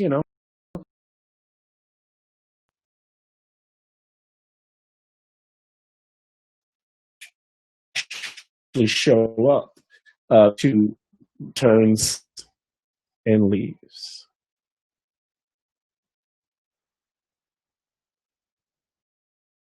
So are we just continue on to the study camp? Yeah. On Study which the camp cap. it is. That's a shady guy. But yeah. I am going to do a quick 2-minute break if anybody needs to grab, refresh, whatever, while I reset up the Sunny camp and all that stuff. We'll be right back. So good stuff so far. Do expect that this game is going to have a little bit more role play. There's a lot to learn. There's a lot of things for you guys to do. So just understand that. If you're heading on that way. Okay. But yeah, we'll be right back. Good stuff. All right. I have a whole suite of bard skills that I don't usually get to use. Super hyped. Oh, yes. I'm so excited. I've just got a performance and a persuasion sitting at a +9 that I never really get to use. This is going to be good. I'm telling you. You get to town. Let you shine. I'm freaking out a little bit. Trying to build that army of light. That's right. Also, apparently, there's Act. something that Tab needs to go to in Tesser Falls. Yeah, how about that? I like Yeah. that. Get pumped. I want to do that, but if it's all the way back near the village of Barovia, that's some serious backtracking. Maybe worth it in the long run. It's gonna be a trip. Yeah.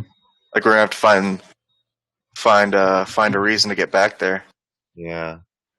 And Tab's really considering it because that's one of the biggest reasons why he even continued on the Raven Queen's quest, is because she offered knowledge about that. Backstory. Mm-hmm.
And then there were two. People are like, what happened? Yeah, Everyone else in the party is dead. It's just us two left. Big battle. We're gonna fight Strahd in the next scene. Yeah, we missed last week, so now we're the only two left, and we're gonna have to make up the time by ourselves. Einar and Bavo's excellent adventure. That's right. Did you see the Bill and Ted trailer? Yeah, I did. I'm so hyped.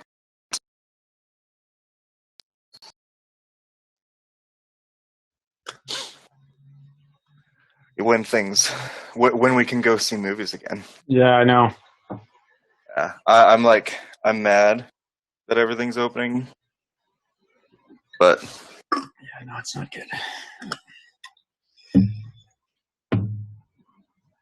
Yeah, I moved to Texas, so it's like historic, the highest level of rise, like because everything opened back up. Yeah. Where in Texas are you again? I am currently in the DFW Metroplex. Oh, gotcha. Okay. Metro. Yeah. I grew up in McAllen. Really? Which is like deep south Texas, like right on the border. Right. Yeah, I mean, you should know that. Yeah, I've been I miss Cali already. It's only been like 2.5 months, and I already want to go back. Yeah, it's tough, man. It's tough, really tough transition for sure. Yeah. I was really wondering if you're ever going to be making it to any of these games anymore. Oh man, I hope so. I hope so. If it were like even marginally less expensive to be alive in California, then I might have stayed. But it's crazy. Yeah, I feel you. I was dying laughing at the Bill and Ted references, by the way. Oh, that's right.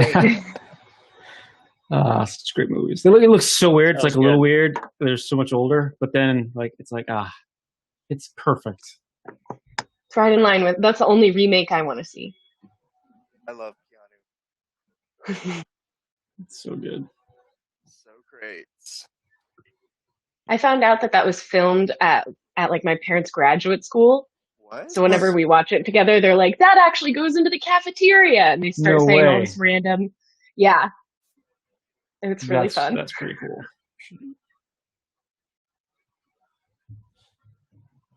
I did that. Oops.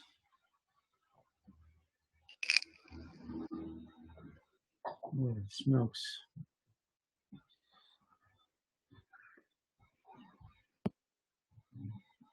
I love that we're because last week's the last episode was pretty role play heavy too, and so I love that we get some back to back, just not mortal danger.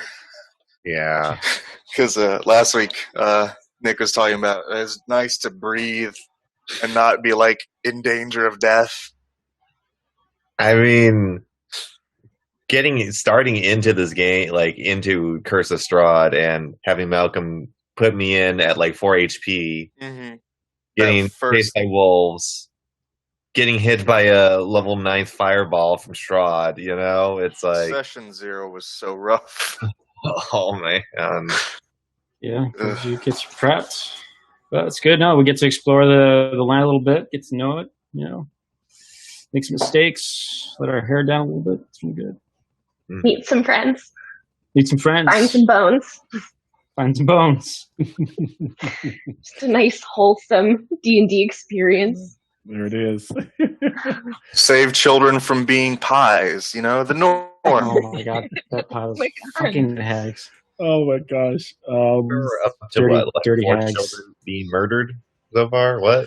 Yeah, I know, this is really children murder heavy. It's there's a lot of people who change the subject matter in the module because it gets a little dark when it comes to kids, and unfortunately me, I'm just like, maybe because I don't have any, I just like, I'm like, hey, mom, if this is what this is what it is, I get it. Like, it makes for better life. heroes I'm a dad. because I you know embrace it. it makes for.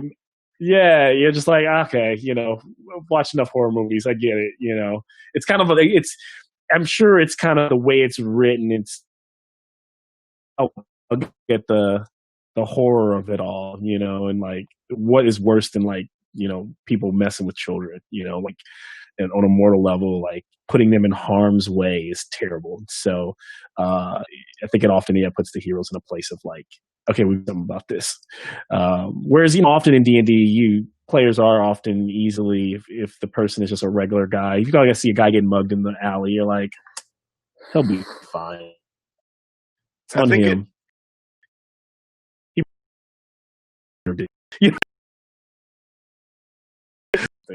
I think in a way it helps amplify just how evil Strahd is, because at this point Barovia is a reflection of him, of Strahd, and that this is normal in his realm. Like, this is how he's allowing this every day. Yeah, I see that. Yeah, that's a really good way to put it, Josh. Awesome. Well, we can kind of get back into the game. So as you guys are approaching, I don't know if you kind of hear that music being played. But as you're, you know, walking around the village and getting closer to this encampment, you see on a hill several wagons placed in a circle. You can there's still light outside. You can see a few of the people around tending to some horses. There's a guy who's kind of playing some music towards the inside of the encampment. You guys are kind of on the outskirts, and it seems to be you had to go a little bit into the forest around the back end of Valaki, off of the Slavic road. And as you approach, one of the men looks over. He has a kind of pointed goatee and long black hair and a kind of frilly shirt rolled up. And he goes, Arabelle!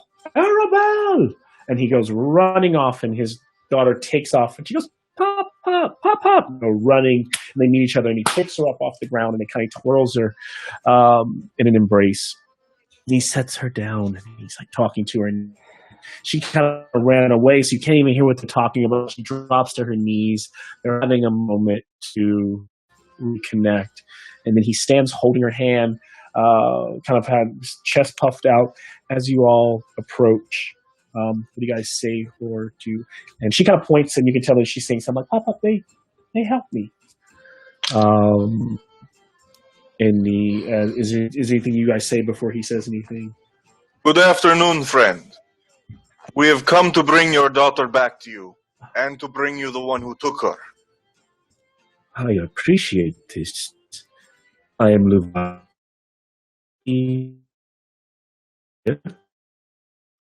Of this Vistani.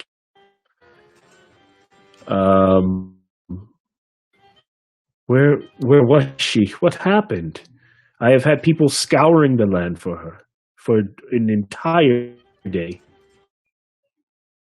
Did you guys lose me? A little bit, yeah. A little bit, okay. He's in my back. A little bit, no. We can hear you. Just your video's a little. Am I still there? No. Yeah, your screen's also okay. frozen. My screen is frozen. Okay, as long as you can hear me, hopefully that will. Don't mind my.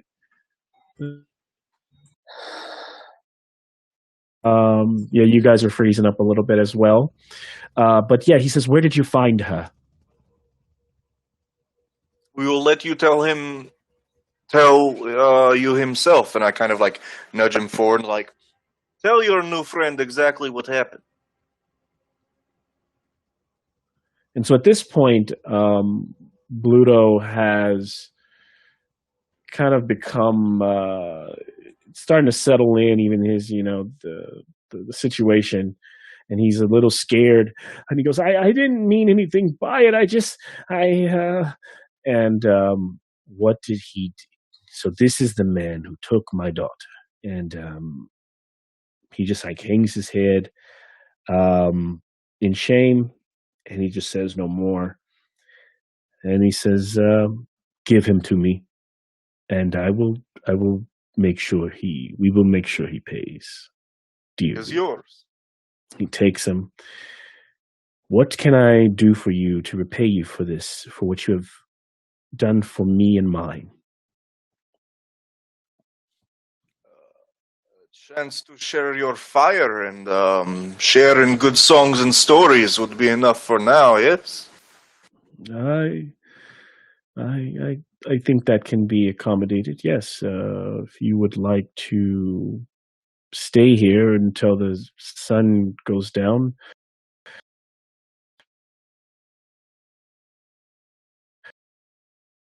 I would. I don't suggest you stay here overnight, and then I also don't suggest you be here when the sun sets. So I apologize if I seem very forward, but I'm not sure if that's a good idea for you to share our fire.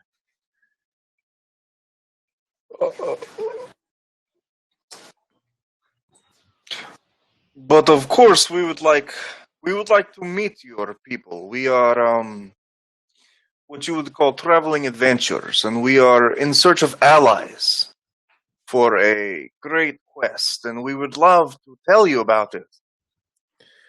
And the little girl says, "Papa, I think Madame Eva would. I got the feeling that she would want to speak with them." And he goes, "Yes, yes, Arabelle. Madame Eva is not in this camp. You know that." And she says, "I know, but I hope that maybe she would come." "Yeah, this is not. She's at the Tesser pool. You won't find if you are looking for secrets and strange fortune tellings. You won't find them here with mine here. I will. We are protected from the shadows of the night. You are not. So I don't want you to bring those shadows to my home." We understand, and we don't want to intrude on your place of refuge and where you dwell. But two things: who is this Madame Eva, and second, how are you so sure that you are protected? When the night falls, how is that so? Pop-Up, I told them about Strahd, and he respects us, and we respect him. And he goes, the children, they speak. Yeah, it is.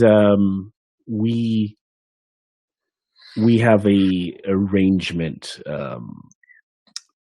Strahd is kind to the Vistani people. I do not necessarily cannot tell you why that is. Maybe it is the vibrancy of our life that we love to sing and that we love to see the hope in the darkness. But he has given us no issue. And so I would like to keep it that way. That is all that I am asking. And I am very grateful to you.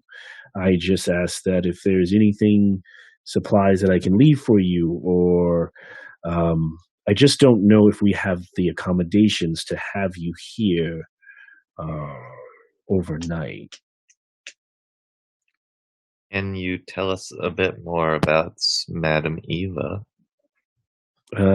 Madame Eva, she likes your kind. And when I say that, I mean no offense. You appear, look, he's kind of looking around and seeing all the different different people you are. You definitely are kind of a ragtag group of different characters. And he goes, she does her best to channel and to share with those who come into these lands a bit of insight into what their fate may be here. Sometimes that is good. Sometimes it is terribly bad. But she does love sharing that. And so I think my little Arabelle has a bit, maybe one day will be a seer in her own way. But then maybe that is why she's feeling like you should see Madame Eva. But her encampment is across, away from Vallaki, heading back east towards the village of Barovia. Is there no way you could share your protection, or how you came about it? If you'd like to give him some type of persuasion check, Einar. I'd love to. I tap his shoulder. Guidance. Guidance. I knew it was coming. You do that, buddy. Get him. My bad. That's going to be a 23. Okay. And so so as you ask him that and ask him to share more, just looks at you and he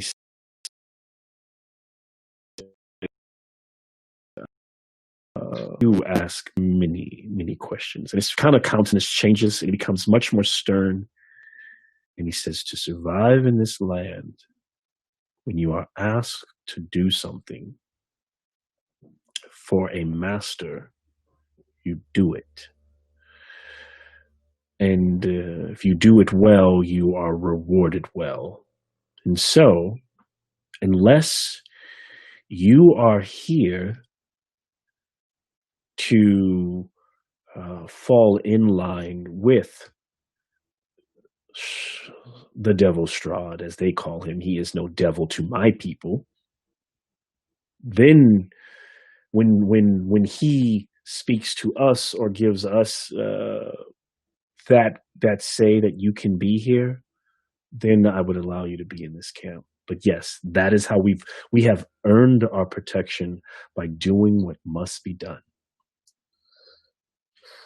Have your people ever imagined a world without masters? He's quiet for a moment. Kind of looks around. It's still late in the day. Be wary about bringing your hope here, dwarf. Many of your kind have done it before. You are not easily moved from our ways. I put my hand on Einar's shoulder and I look at the gentleman and I say, I feel we will leave you be at this time. But you called Strahd not a devil. Anyone who permits people to quote unquote endure as long as they are on their knees, that sounds like a devil to me. I will not argue with any further. Again, I thank you for bringing my daughter, and I thank you for bringing her captor. He will pay. Listen, I welcome you to actually come back tomorrow, or come back. How about this? End of the week, we would happily have something. Have fine. We can prepare for you during the day. I'd be happy to have you here.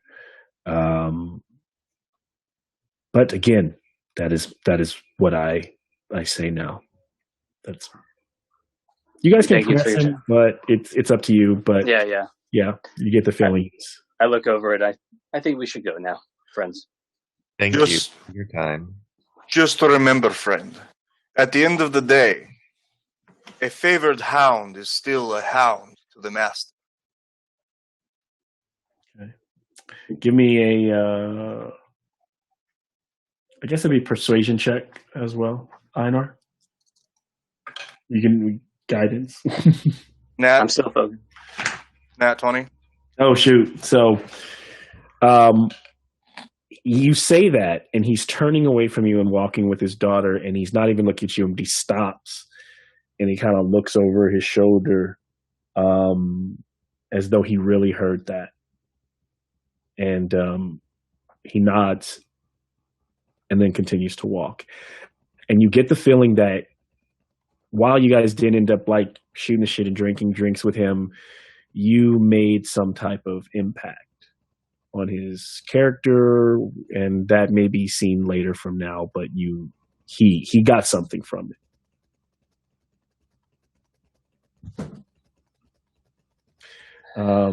So in that moment, you guys are at a moment where you feel like, yes, you have saved this young girl. So again, Calden was one of those moments where you all have been on the right track of being in the right place at the right time, but then not also feeling not quite on the goal of what you are tasked at right now. Back to Velaki. Yeah, I think so. Yeah. Nice job, Einar. It's good. It seems like it didn't look like we got what we wanted, but I think perhaps they'll help us in the future. And it seems like we can come back later. Little steps, friends. We have no information on the people.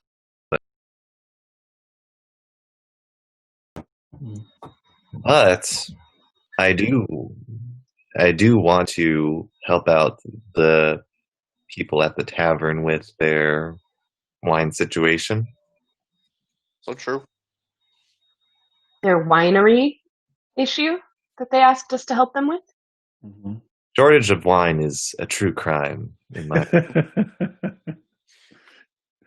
So, I would like to have the church reconsecrated as quickly as possible, of course. So as long as we can get that done by, say, the time of the festival, then perhaps we could even stumble into some information on the way to the winery. What time of the day is it? Just staying it's getting around. late in the day now.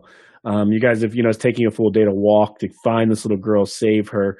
It was already it was high noon when you first went out there, so it's probably getting closer to 6. You guys are tired from you're actually probably starting to feel your walking and your travel. Even though you had no fights or anything like that, you just feel like, it's a full long day of talking to people. What do you guys want to do with that evening? Is there a place that maybe you would settle down for the evening, or would you continue on to the streets at night?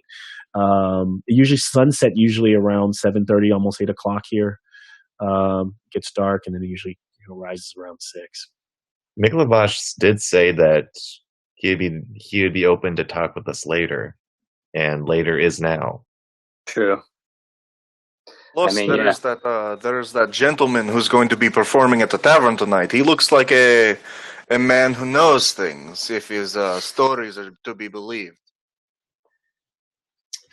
Oh, let's head back to inside those walls and get to that tavern then.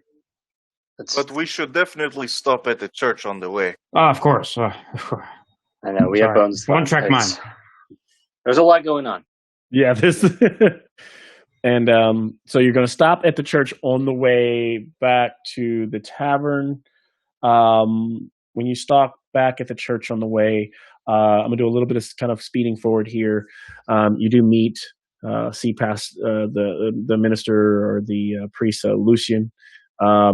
He has been taking care of Irina.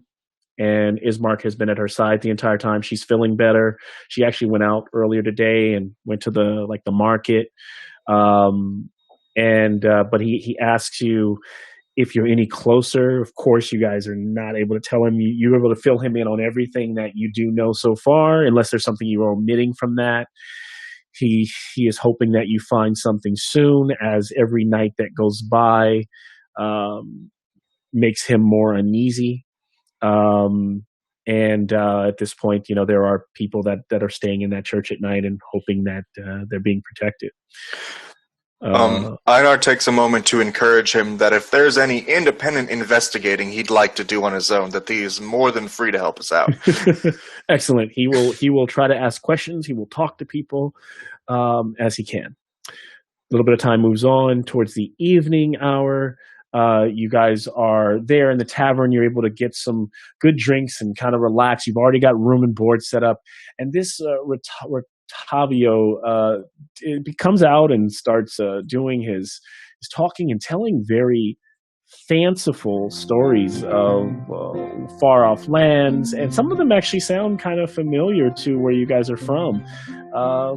He even tells stories about some lands where airships fly and where there are men made of wooden, wood and metal. And some of the people are like listen intently, and some go, "Oh, that's a load of crap," and kind of laugh. But he doesn't.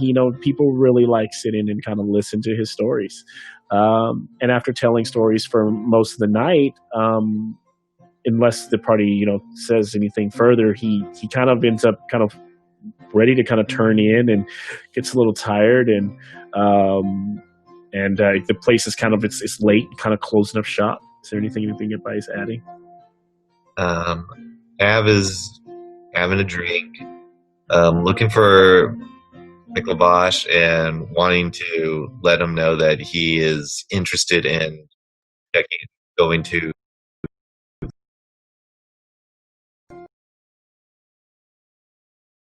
winery. End up finding Mortal Kombat something night, and he goes, "Yes, as long as your party on board, then head that way." Is there something that's urgently keeping you here right now? We are looking for that cart or that carriage and the man that we talked to you about earlier, but we have no leads as of right now. So, best thing to do, I would say, is to go out and find some information. Well, possibly doing a deed or two. Yes. Okay. Well, and so you haven't shared with him about the bones at all? No. No. Yeah. So he goes, "I understand. Well, I'm glad to know, my boy, that you want to get out there and get it done for me. We can survive a few more days. I know that we're running pretty low, and they're at a point where it's like you can only get like 2 glasses per person of the wine, and the wine that they're on in the last bottle is pretty like the stuff that's okay. But he's like, I appreciate that you're ready to go, and would love for you guys to help wherever you can. And so, if there's nothing else added, then you guys end up closing out your first night. And as you do, you wake up that next morning to kind of outside of our game, a crashing day 6 days until the festival. Now, day 6 and day 5 could even be constantly together, but like, what are you guys? So, waking up that morning, this next day, what are the plans? What would you like to do? Early in the morning, I talked to, before then, talked about wanting to help him with his wine shipment. So I would talk to the party about maybe we can go check it out like early in the morning and see what's that all, what that is. And maybe we'll find some kind of lead there from that. From heading up to the winery, it's almost a full day's march up to the winery. It's the Wizard Winery, and that is where he was telling you that his father, Davian Mardukov, the family where their shipment has been late. It's been late for a long time. And heading up there could be something to do. But like I said, it would literally take a commitment of you saying, hey, the bones probably aren't as important right now. Okay. We shouldn't do that anyway because we have dinner with Fiona. Was it so? Oh, dinner's Also true. In 2 days, so we wouldn't have time to get there, now. figure it out, and it's get in back. 1 day now, yeah. Yeah. So tomorrow night. We're booked. We're booked. The popular adventuring group. Shit. I'm sorry. You guys have so many hooks open. You can Friends. You are literally. You got me sweating because I'm like, yeah. Where are they gonna go? Well, I want to check out Blinsky. Blinsky was who again? That was the toy toy place, toy but we maker? keep finding toys everywhere that say Blinsky on them. That's right. It just seems like it's kind of strange. Strange. A little bit. And we haven't done any resupplying yet either. If there's any supplies that anyone wants to grab, I'm pretty sure Velaki will have better stuff to offer than Barovia did, and maybe with somewhat less price gouging. Maybe. Yeah. For the sake of time, I'll say that if you guys were to do a session, like, so that we don't spend most of the time like doing like shopping. There is some decent shops, and you can almost find in Velaki anything you could find in the Adventures manual right now at the price that you would find it in the book. So if there's anything you do want to purchase and you have money for it, feel free to do that. Mm-hmm. I love a good shopping session, but I also want to make sure you guys get kind of attached to some things before we end the session tonight. But yeah, so there are some things like that. If there's anything, if you're looking like magical and stuff likewise, as you can see, the things in Barovia are harder to come by. The townsfolk and people don't just typically have those things on hand.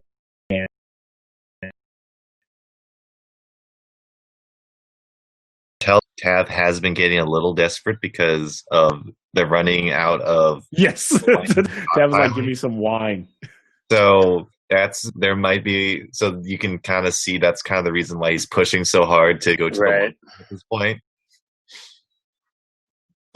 Where can we find these bones, though? I think that is the most important thing: is that we lock down this church. I agree, friends, but I'm not gonna lie. Before I retired last night, I've been asking the Morning Lord for forgiveness. We came in here and we saw children in the stocks. We haven't done anything. I know there's so much going on. We have to secure this place, make sure it's consecrated for everyone's safety. But I don't know, something about this Baron. But don't worry, friend. We've already saved 3 children, and I think that evens out the children we have not saved. I hear you. It's yes, but so one's more than one. Oh no! So literally almost on that cue, on that second morning, Ismark comes running up to you all, and I know it sounds like I heard. So this is what I'm hearing right now. I heard Elda say we should go to see Blinsky. And I'm hearing Calden say, hey, it's wrong that we're allowing children and men and women to be in the stockades up towards the front of the town. Why are we not doing anything about that? For being unhappy. For being unhappy. Yes, if that's the case for those If people. that's the case. If that's the case. Because you're still learning about the cultures of this town. And so by all means, whatever the rules are in this town, those people are in jail by the law, or they're in it, but there were a couple kids, and it's pretty rough. So I cannot completely understand why that's not sitting well with Calden. So something for everybody to note. But Ismark comes up to you and he says, I have a situation. Listen, Irina is not acting the same any longer. She was so tough and forward, and she's just acting a bit dreamy. And now this Victor Volakovich, the son of the Baron, has been coming ever since yesterday. He came by last night. He came to the church, and he wants her to visit. He wants her to visit his father's manor. I'm totally against this, but I told him we would only go if the party would go with me. They have requested us this evening to meet the actual Baron. I really don't want my sister to end up. I don't know what this guy wants with her, but this young Victor. But I don't know if you guys have time tonight to attend or help me with this. Surprisingly, tonight our schedule is open. Good to know. Sounds like you guys are getting a lot of things done here so far. Tav says, Calden, I think you'll be able to answer a few of your concerns to the main person in charge. No, you're right. I get a little hyped up when I see things like that. Even if it is wrong, we can't just all of a sudden break him free but then we have the law on our butts. So we have to approach this the correct way. Worst comes to worst, one of us becomes new Baron. Yeah, what do you think, huh? Maybe a Dragonborn? Boom. I could be a Baron, right? I'll vote for Baron. All right, I like this. Plaster that all over the place. Tav, are you going to be okay? I mean, how you're running a little low on your and Calden kind of you can powers? Just behind him for the casket. You can swish it around, and it sounds like there's 3 shots that come out, and you can see that his eyes are a little red. Hopefully they have wine. Ismark goes, well, I don't think you've seen the manor, but this guy's definitely living better than everyone else here. I'm sure he'll have wine for you, Tav. Yeah. He's not looking that good right now.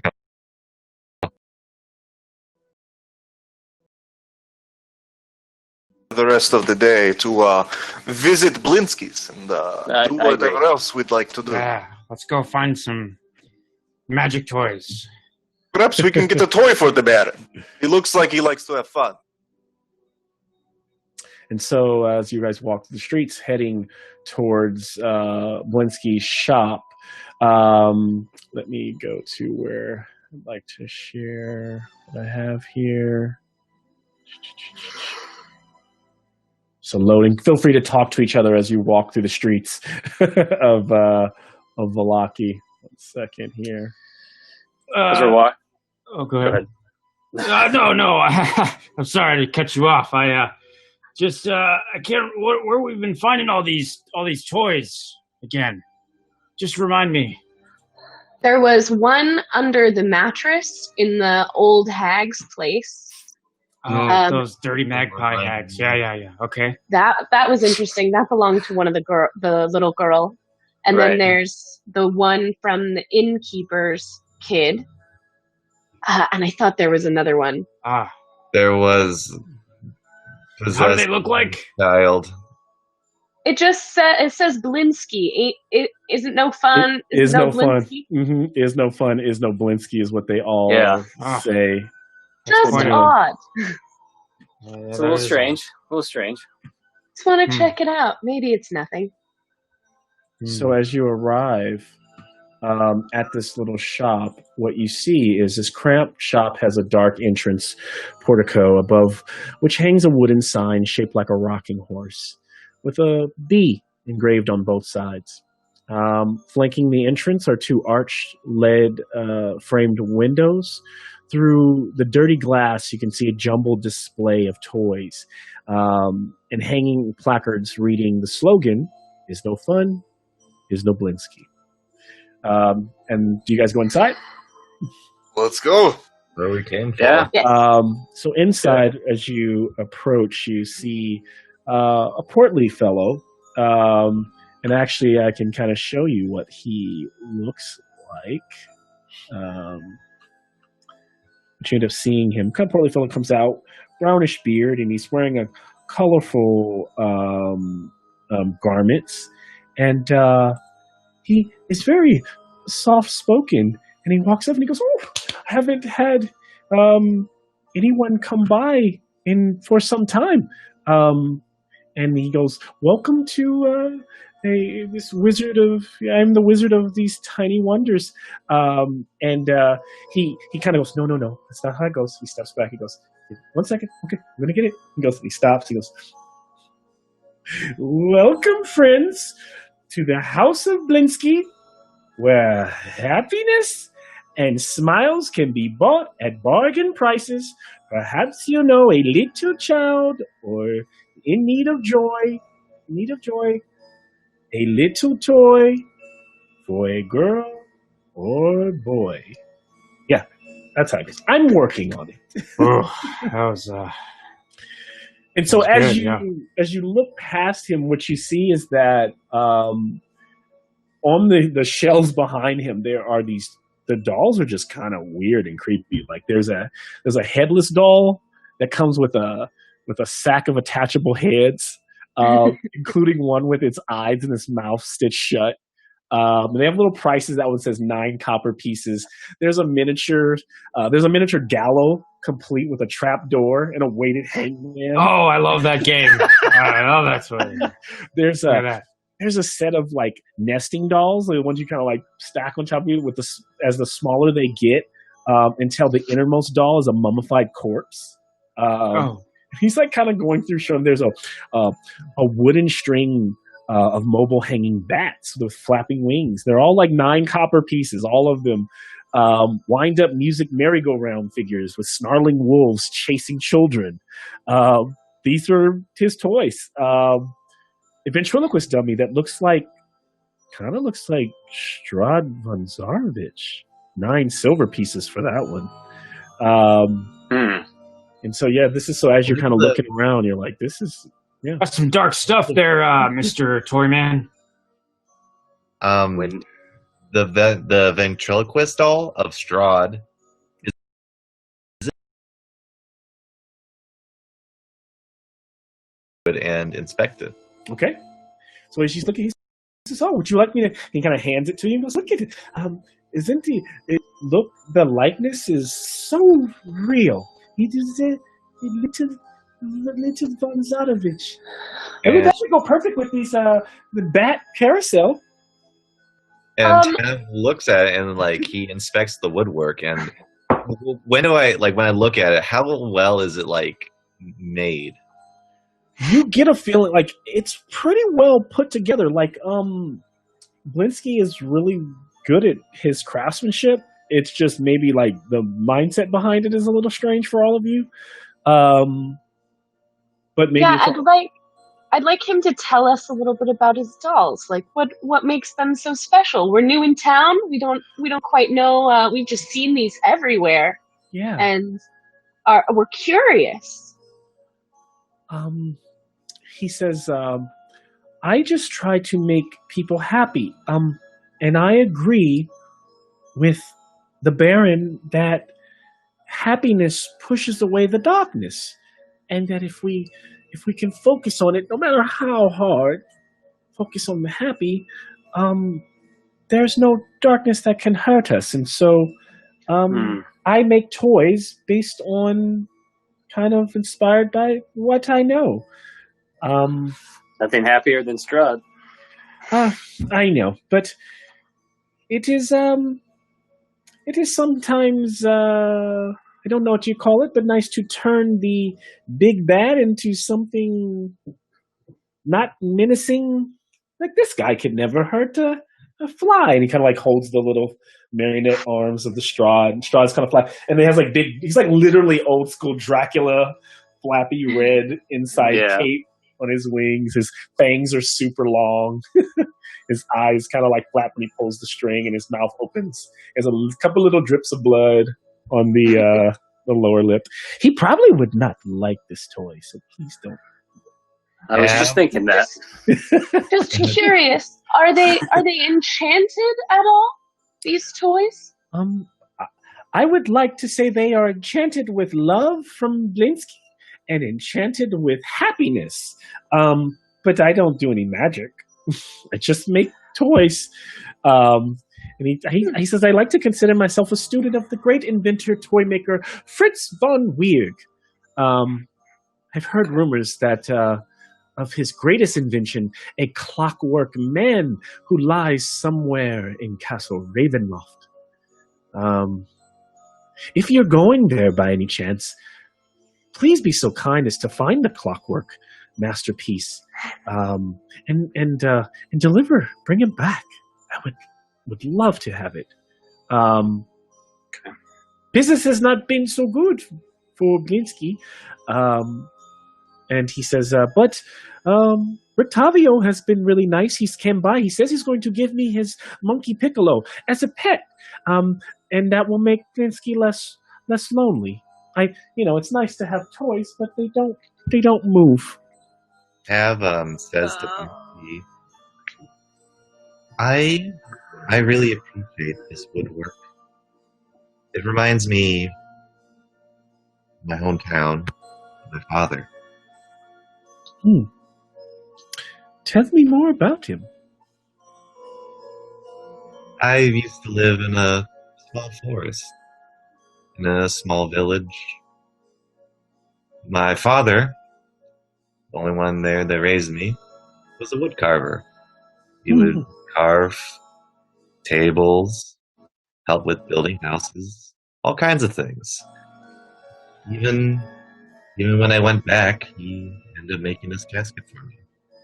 As he lifts the casket up, and at the bottom there's like a little initial of like a calf in there. Nice. Making a little piece of home wherever I go. And he pulls out a gold piece. I'll take this rod, marionette. Yes, I like your work. Thank you, sir. And as he hands him over, he goes, you know what? You have moved me with your stories. And not that he says, if you're all willing to share your stories, I would like to make a toy of each of you. I want to make you in the next week or so. Would you like a toy, Tav? I would love one. I'm going to make a toy for you. It's going to be the grandest toy. Tav, give me a perception check. And then right by him, Eldith, because Eldith was the last person to kind of give me some information on. Give me a perception check, both of you. 7.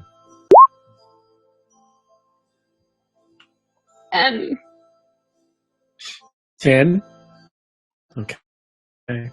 So Tav is like, he's kind of caught up. He's bagging in like it's like a little burlap sack, and he just like drops the straw in there and he wraps it up, and it's almost like he's doing his own version of like gift wrapping it, but it doesn't look inviting at all. It's just this dark sack and like with black rope, and he just like hands it over to you, and you can tell that he really does believe in these like values but like it's just creepy toys.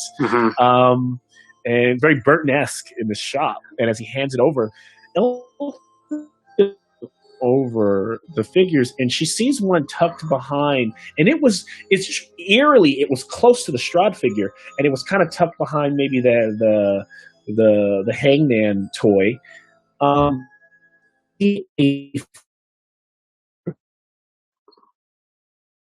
strange close to that it looks like Irina, like a doll of Irina. Her brown hair, her hazel eyes, and it's kind of sitting back. It's kind of a Barbie doll esque, but made out of wood and painted. It looks like it's still being constructed, still being worked on with fine detail. Interesting. That one looks oddly familiar to me. Oh, did I get the likeness right? Who do you think it is? A friend of ours, actually. Just curious, where do you get the inspiration for all of your toys? So this doll is created for one of my patrons, and you can tell he's a bit uncomfortable. Give me an insight check, Eldith, and you can have everyone help you with this because everyone sees it, so you get a +1 Guidance. to. Yep. Yeah. Sorry, I forgot that earlier. What I get a +1 For And every a D4. person and guy and a D. Yep. and a D4. Nice.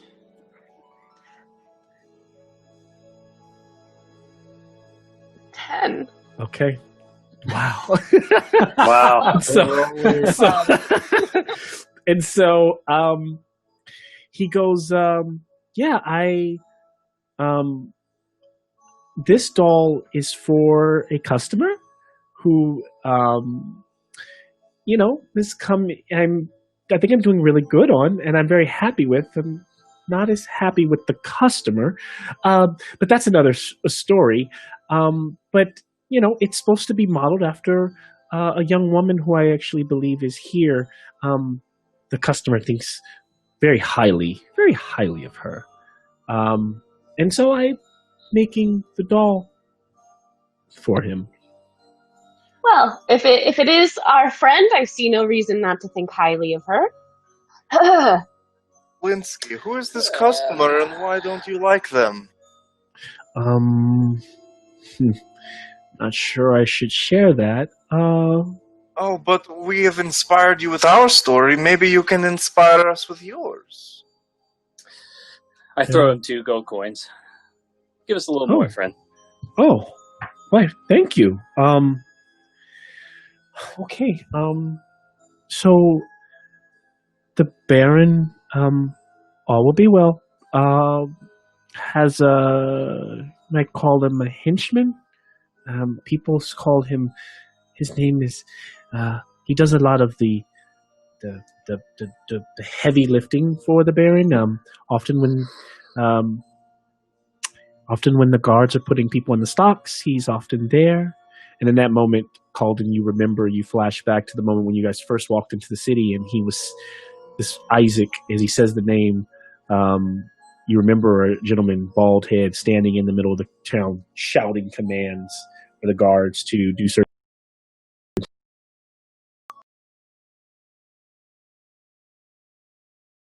You said his name? Yeah, go ahead, sorry. Yeah, his name was Isaac. Isaac. And this Isaac, you notice he had a cloak over one of his arms. The other arm was normal. And at this moment, it's making sense because Blinsky says, he has a very, it's almost like a demon arm.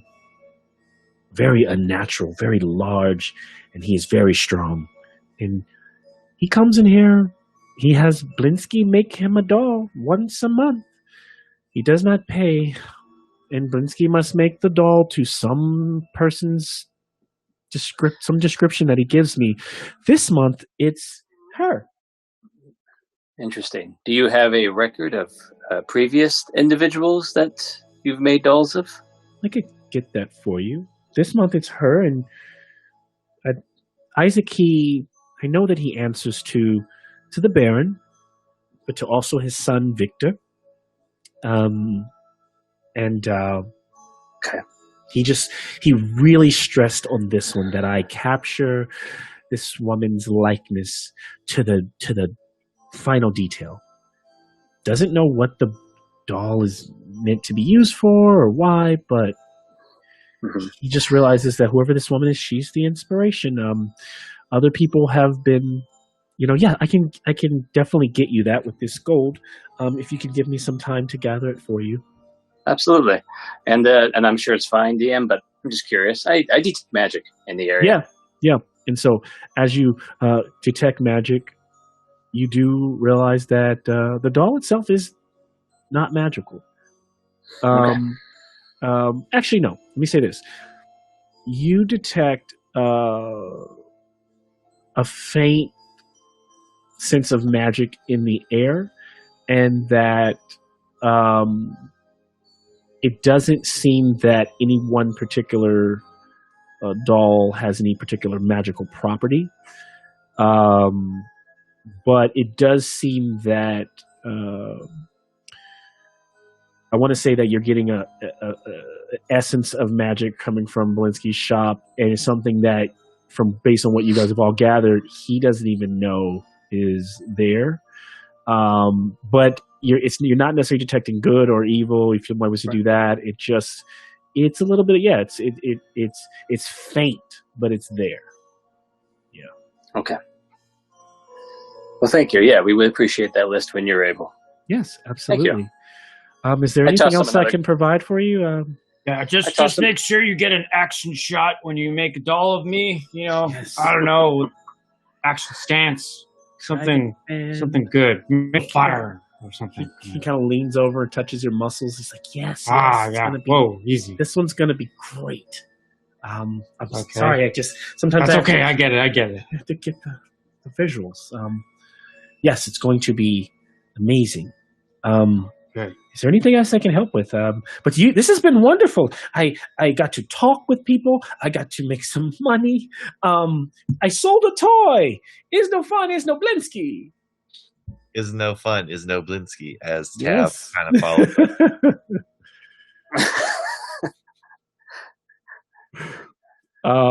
And so now the party is, I guess, planning to what do we do next, or what is up? So there's the dinner. There's the dinner. Yeah. So when he went back to get the list, Einar wanted to point out that it seems that this the Baron's son is the one who invited Arena and Ismark and the rest of us to the manor, and now we find out he has his henchmen make toys of Arena. Does anyone else think that this Baron's son's affections are a little weird? It's certainly creepy. What a sick fuck. I'm curious to know what became of the other women who were made into dolls. Assuming they're all well, I hope. Right. Did he give us the list yet, or is he still preparing? I'm sorry. He's still preparing. Yeah. So he asked you if you come back by the morrow, he will have it for you. Oh, okay. That means we gotta go tonight.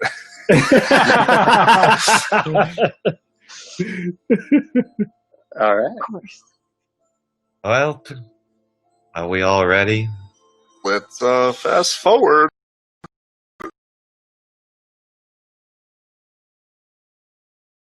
Walking over and kind of fast forwarding and preparing for the evening that you're going to go to this dinner. I imagine that you guys, unless you guys tell me otherwise, you probably have to go back to the tavern to. Do you guys prepare? Like, how do you guys prepare to dress to go see the Baron? Like, how are you going to? Do you care? Do you just go in like? Is there an approach that you guys plan to? Yeah, do we need fancy clothes, you guys? Is this a fancy guy? I mean, Einar doesn't go anywhere without at least one set, but I think. Good. Oh, there we go. Well, I'm a man of the cloth. This is my priestly robes. I'll clean them up a little bit, but make myself a little more presentable. But if he has a problem with that, then so be it. Tav freshens up by uncorking his casket and then pouring some of the moonshine over himself. Hey. Wait, what do you say that again, Tab? So he uncorks the casket and then pours some of the moonshine over himself like he's taking a shower. God, you have no shame, Tav. No shame. And he says, "What is that?" Disinfectant. I like it. Just don't inject it. Just don't put a candle on you. With the time we have, Einar, of course, just runs through. He shines his breastplate to a sparkle, sharpens his hand axes. You know, he tunes the gurdy. He fiddles with the keys and makes sure the crank is turning just right. You know, normal montage prep stuff. Yeah.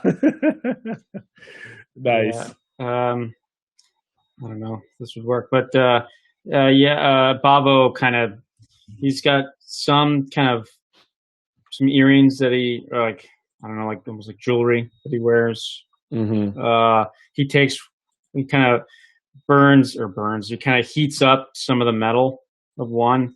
And he doesn't really have nipples, but he just kind of makes them, kind of attaches it to his chest, thinking he's not sure if that's like, but he feels like, well, you know, maybe a little pizzazz here on the chest area will make him look more presentable. So we got a little pizzazz on the pecs of Bravo. We've got Tav literally taking a shower in whatever moonshine he has left.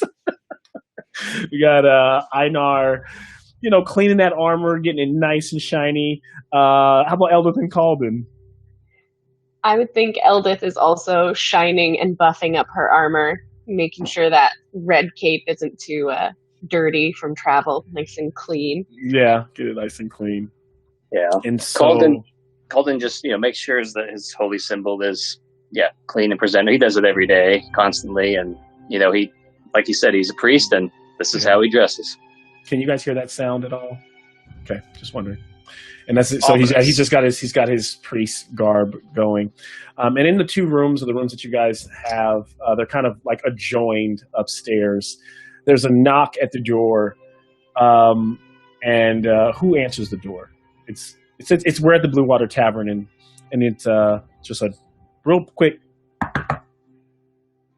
Yeah, fill himself up. Tav kind of like saunters over, kind of like got that nice swag going. Yeah, nice. Opens it up. Hello? And it is Danica Mardukov. And she says, I know you are heading out tonight to see the Baron, but my husband requests your audience downstairs. Will you oblige? It is something we'd like to share with you. Will it be quick? It shall. You will not miss your meeting. If anything, it will make you better prepared for it. I don't see a downside. No, let's do this. Yeah, let's go. All right. Let's see what he got to say. Come with me. And so she walks you downstairs. And as you go down to the opening room where you normally are always at, it's just hit evening. You notice like it's weird. They've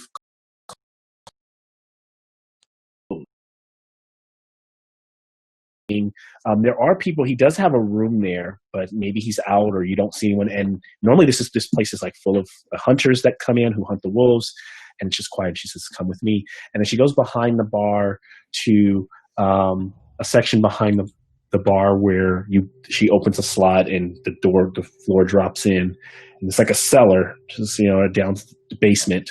Come with me. And as she takes you downstairs, you're starting to get maybe a little creeped out by this.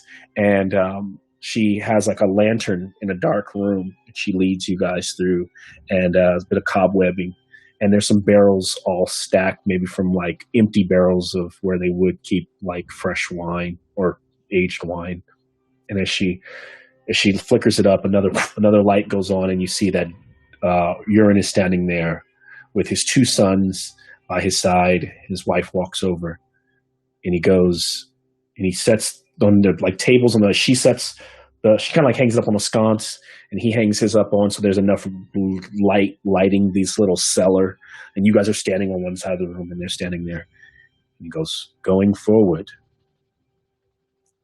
I want to be honest with you. I want to trust you.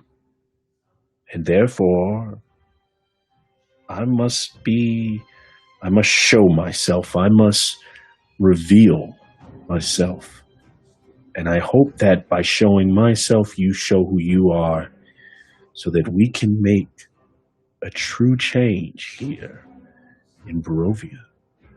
And then at that moment, his hands out in that grand purple cloak that he always wears. He starts to contort. His bones start to like break in his neck. His sons fall on all fours and start writhing and shaking. His wife starts to like contort, just kind of like dance this weird jig, and suddenly feathers start to jut out of their skin. They start to pull their skin back, and out of their mouths, crow beaks start to emerge. And as they peel their faces back, peeling the skin off of him, as all their form drops away, the skin and their actual cloak, they are standing before you, these giant humanoid ravens.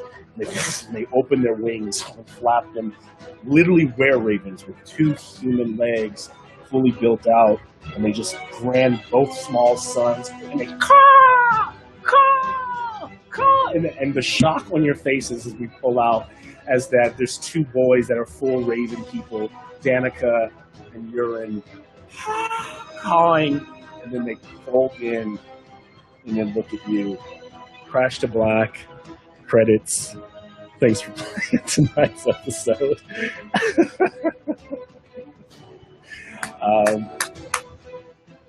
So they have revealed themselves. Were-ravens. They are were-ravens. So I know technically our party goes by the name of the Feathers of the Raven Queen. Yes. They have more feathers than we did. They are. So hopefully they're on your side. It sounds like they are. That was a full. I honestly, the guys, I had a lot of plans in that episode. You guys went a lot of different directions. It was We did. It was just a role play episode. There was no way around it. Like but it was good. It was like a lot of good, like, we're going to advance this plot 5 feet. We're going to advance this plot 5 feet. We're going to advance this plot 10 Let's just hit every single hook that you have. Oh my gosh, it was like a little bit. Each one. Yeah, and it was kind of you can't make it. You can't plan it how. So my plan in a way was for you guys to kind of march through some of these days, but the way you guys are kind of like walking through them, I was like, yeah, we're not going to get there. We're just going to like really take this slowly, and that's fine. So you guys will be picking up on your night of meeting the Baron on day 6, and then evening 6, Cool. and then starting day 5 the next day. So there's definitely some interesting things going on, and you guys are giving me a lot to chew on as you open up more of these characters. Think of it as every hook is just too awesome to resist. It's too awesome to resist. And we can't, we can't stick to one. It's great because there's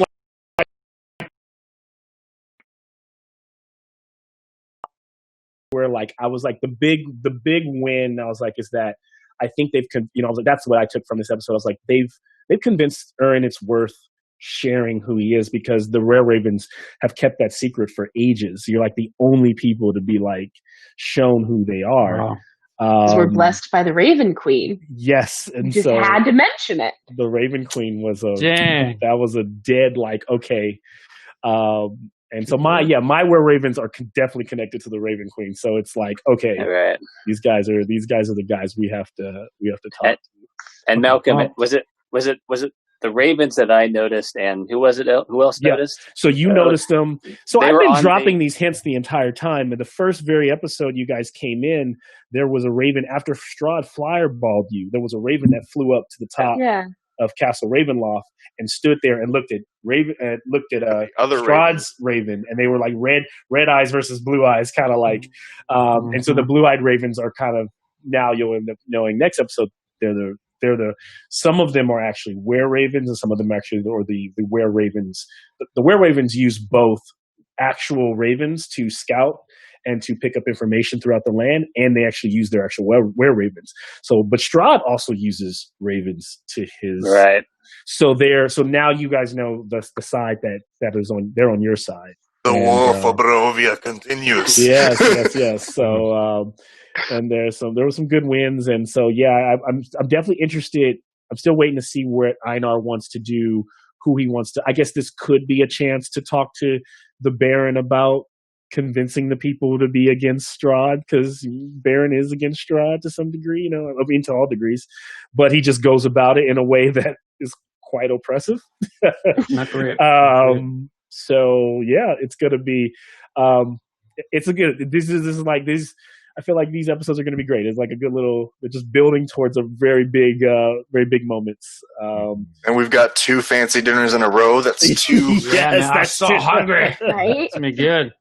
There's some creepy stuff. Like it's just really it's almost even hard for me to go as deep as it's like on like the surface level of how creepy it is in the Great. module. I love it. Yeah.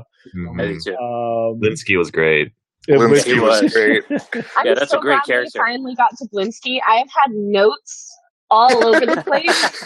What the fuck? And is I'm up sure with my other Blinsky? party, any of the other party members who are watching Everywhere. tonight are like, oh shit, now we kind of know about Blinsky because they've been finding Blinsky toys everywhere too. Like, it could very easily have been nothing, but No, I'm glad we there are did that. too many intriguing little and you noticed this. Yeah. Do I? There's so many fun characters like in this module, man. It's definitely a task for sure. What was the name of the girl we saved? What was the name of her Arabelle? group? Yes. Yeah, her And then group, you guys can go back there the next day. So if you do want to go back to the Vistani, you can go back there. I mean, yeah, you guys have a lot of Verstani. That was the word. the Vistani. Yeah. Yeah, Vistani. Okay. Falls with Madam Eva. Which is I wrote down. Yeah.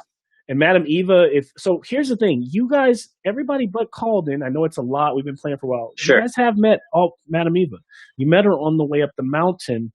I forgot to kind of bring that up when you're in the game. She was that fortune teller with the She's wagon. a fortune teller in the wagon. She kind of had a fold out wagon, and she came out and she gave you guys your first reading. I even outside of game told you. No. Way back with the Raven Queen. Oh, you guys remember we had to go to the Raven Queen's castle, and you guys had to you had to dine with her, and then you had to fight the what was that? Like all of our memories? Genie. You had to fight for all your memories. The Afridi and the memories. The Afridi. So when you were on the way up the mountain, you met that little old lady in a little wagon, and she read your first fortune. That fortune, see, the other party has actually met her again. You guys have not. And so she's just always been around. So you guys have never really been able to get the full understanding of that first fortune because you haven't. So that's another hook when you guys play. That'll be new for me. Yeah, absolutely. Yes, that'll be new for you. And so I'll just say that her fortune state, they will help you. I'm outside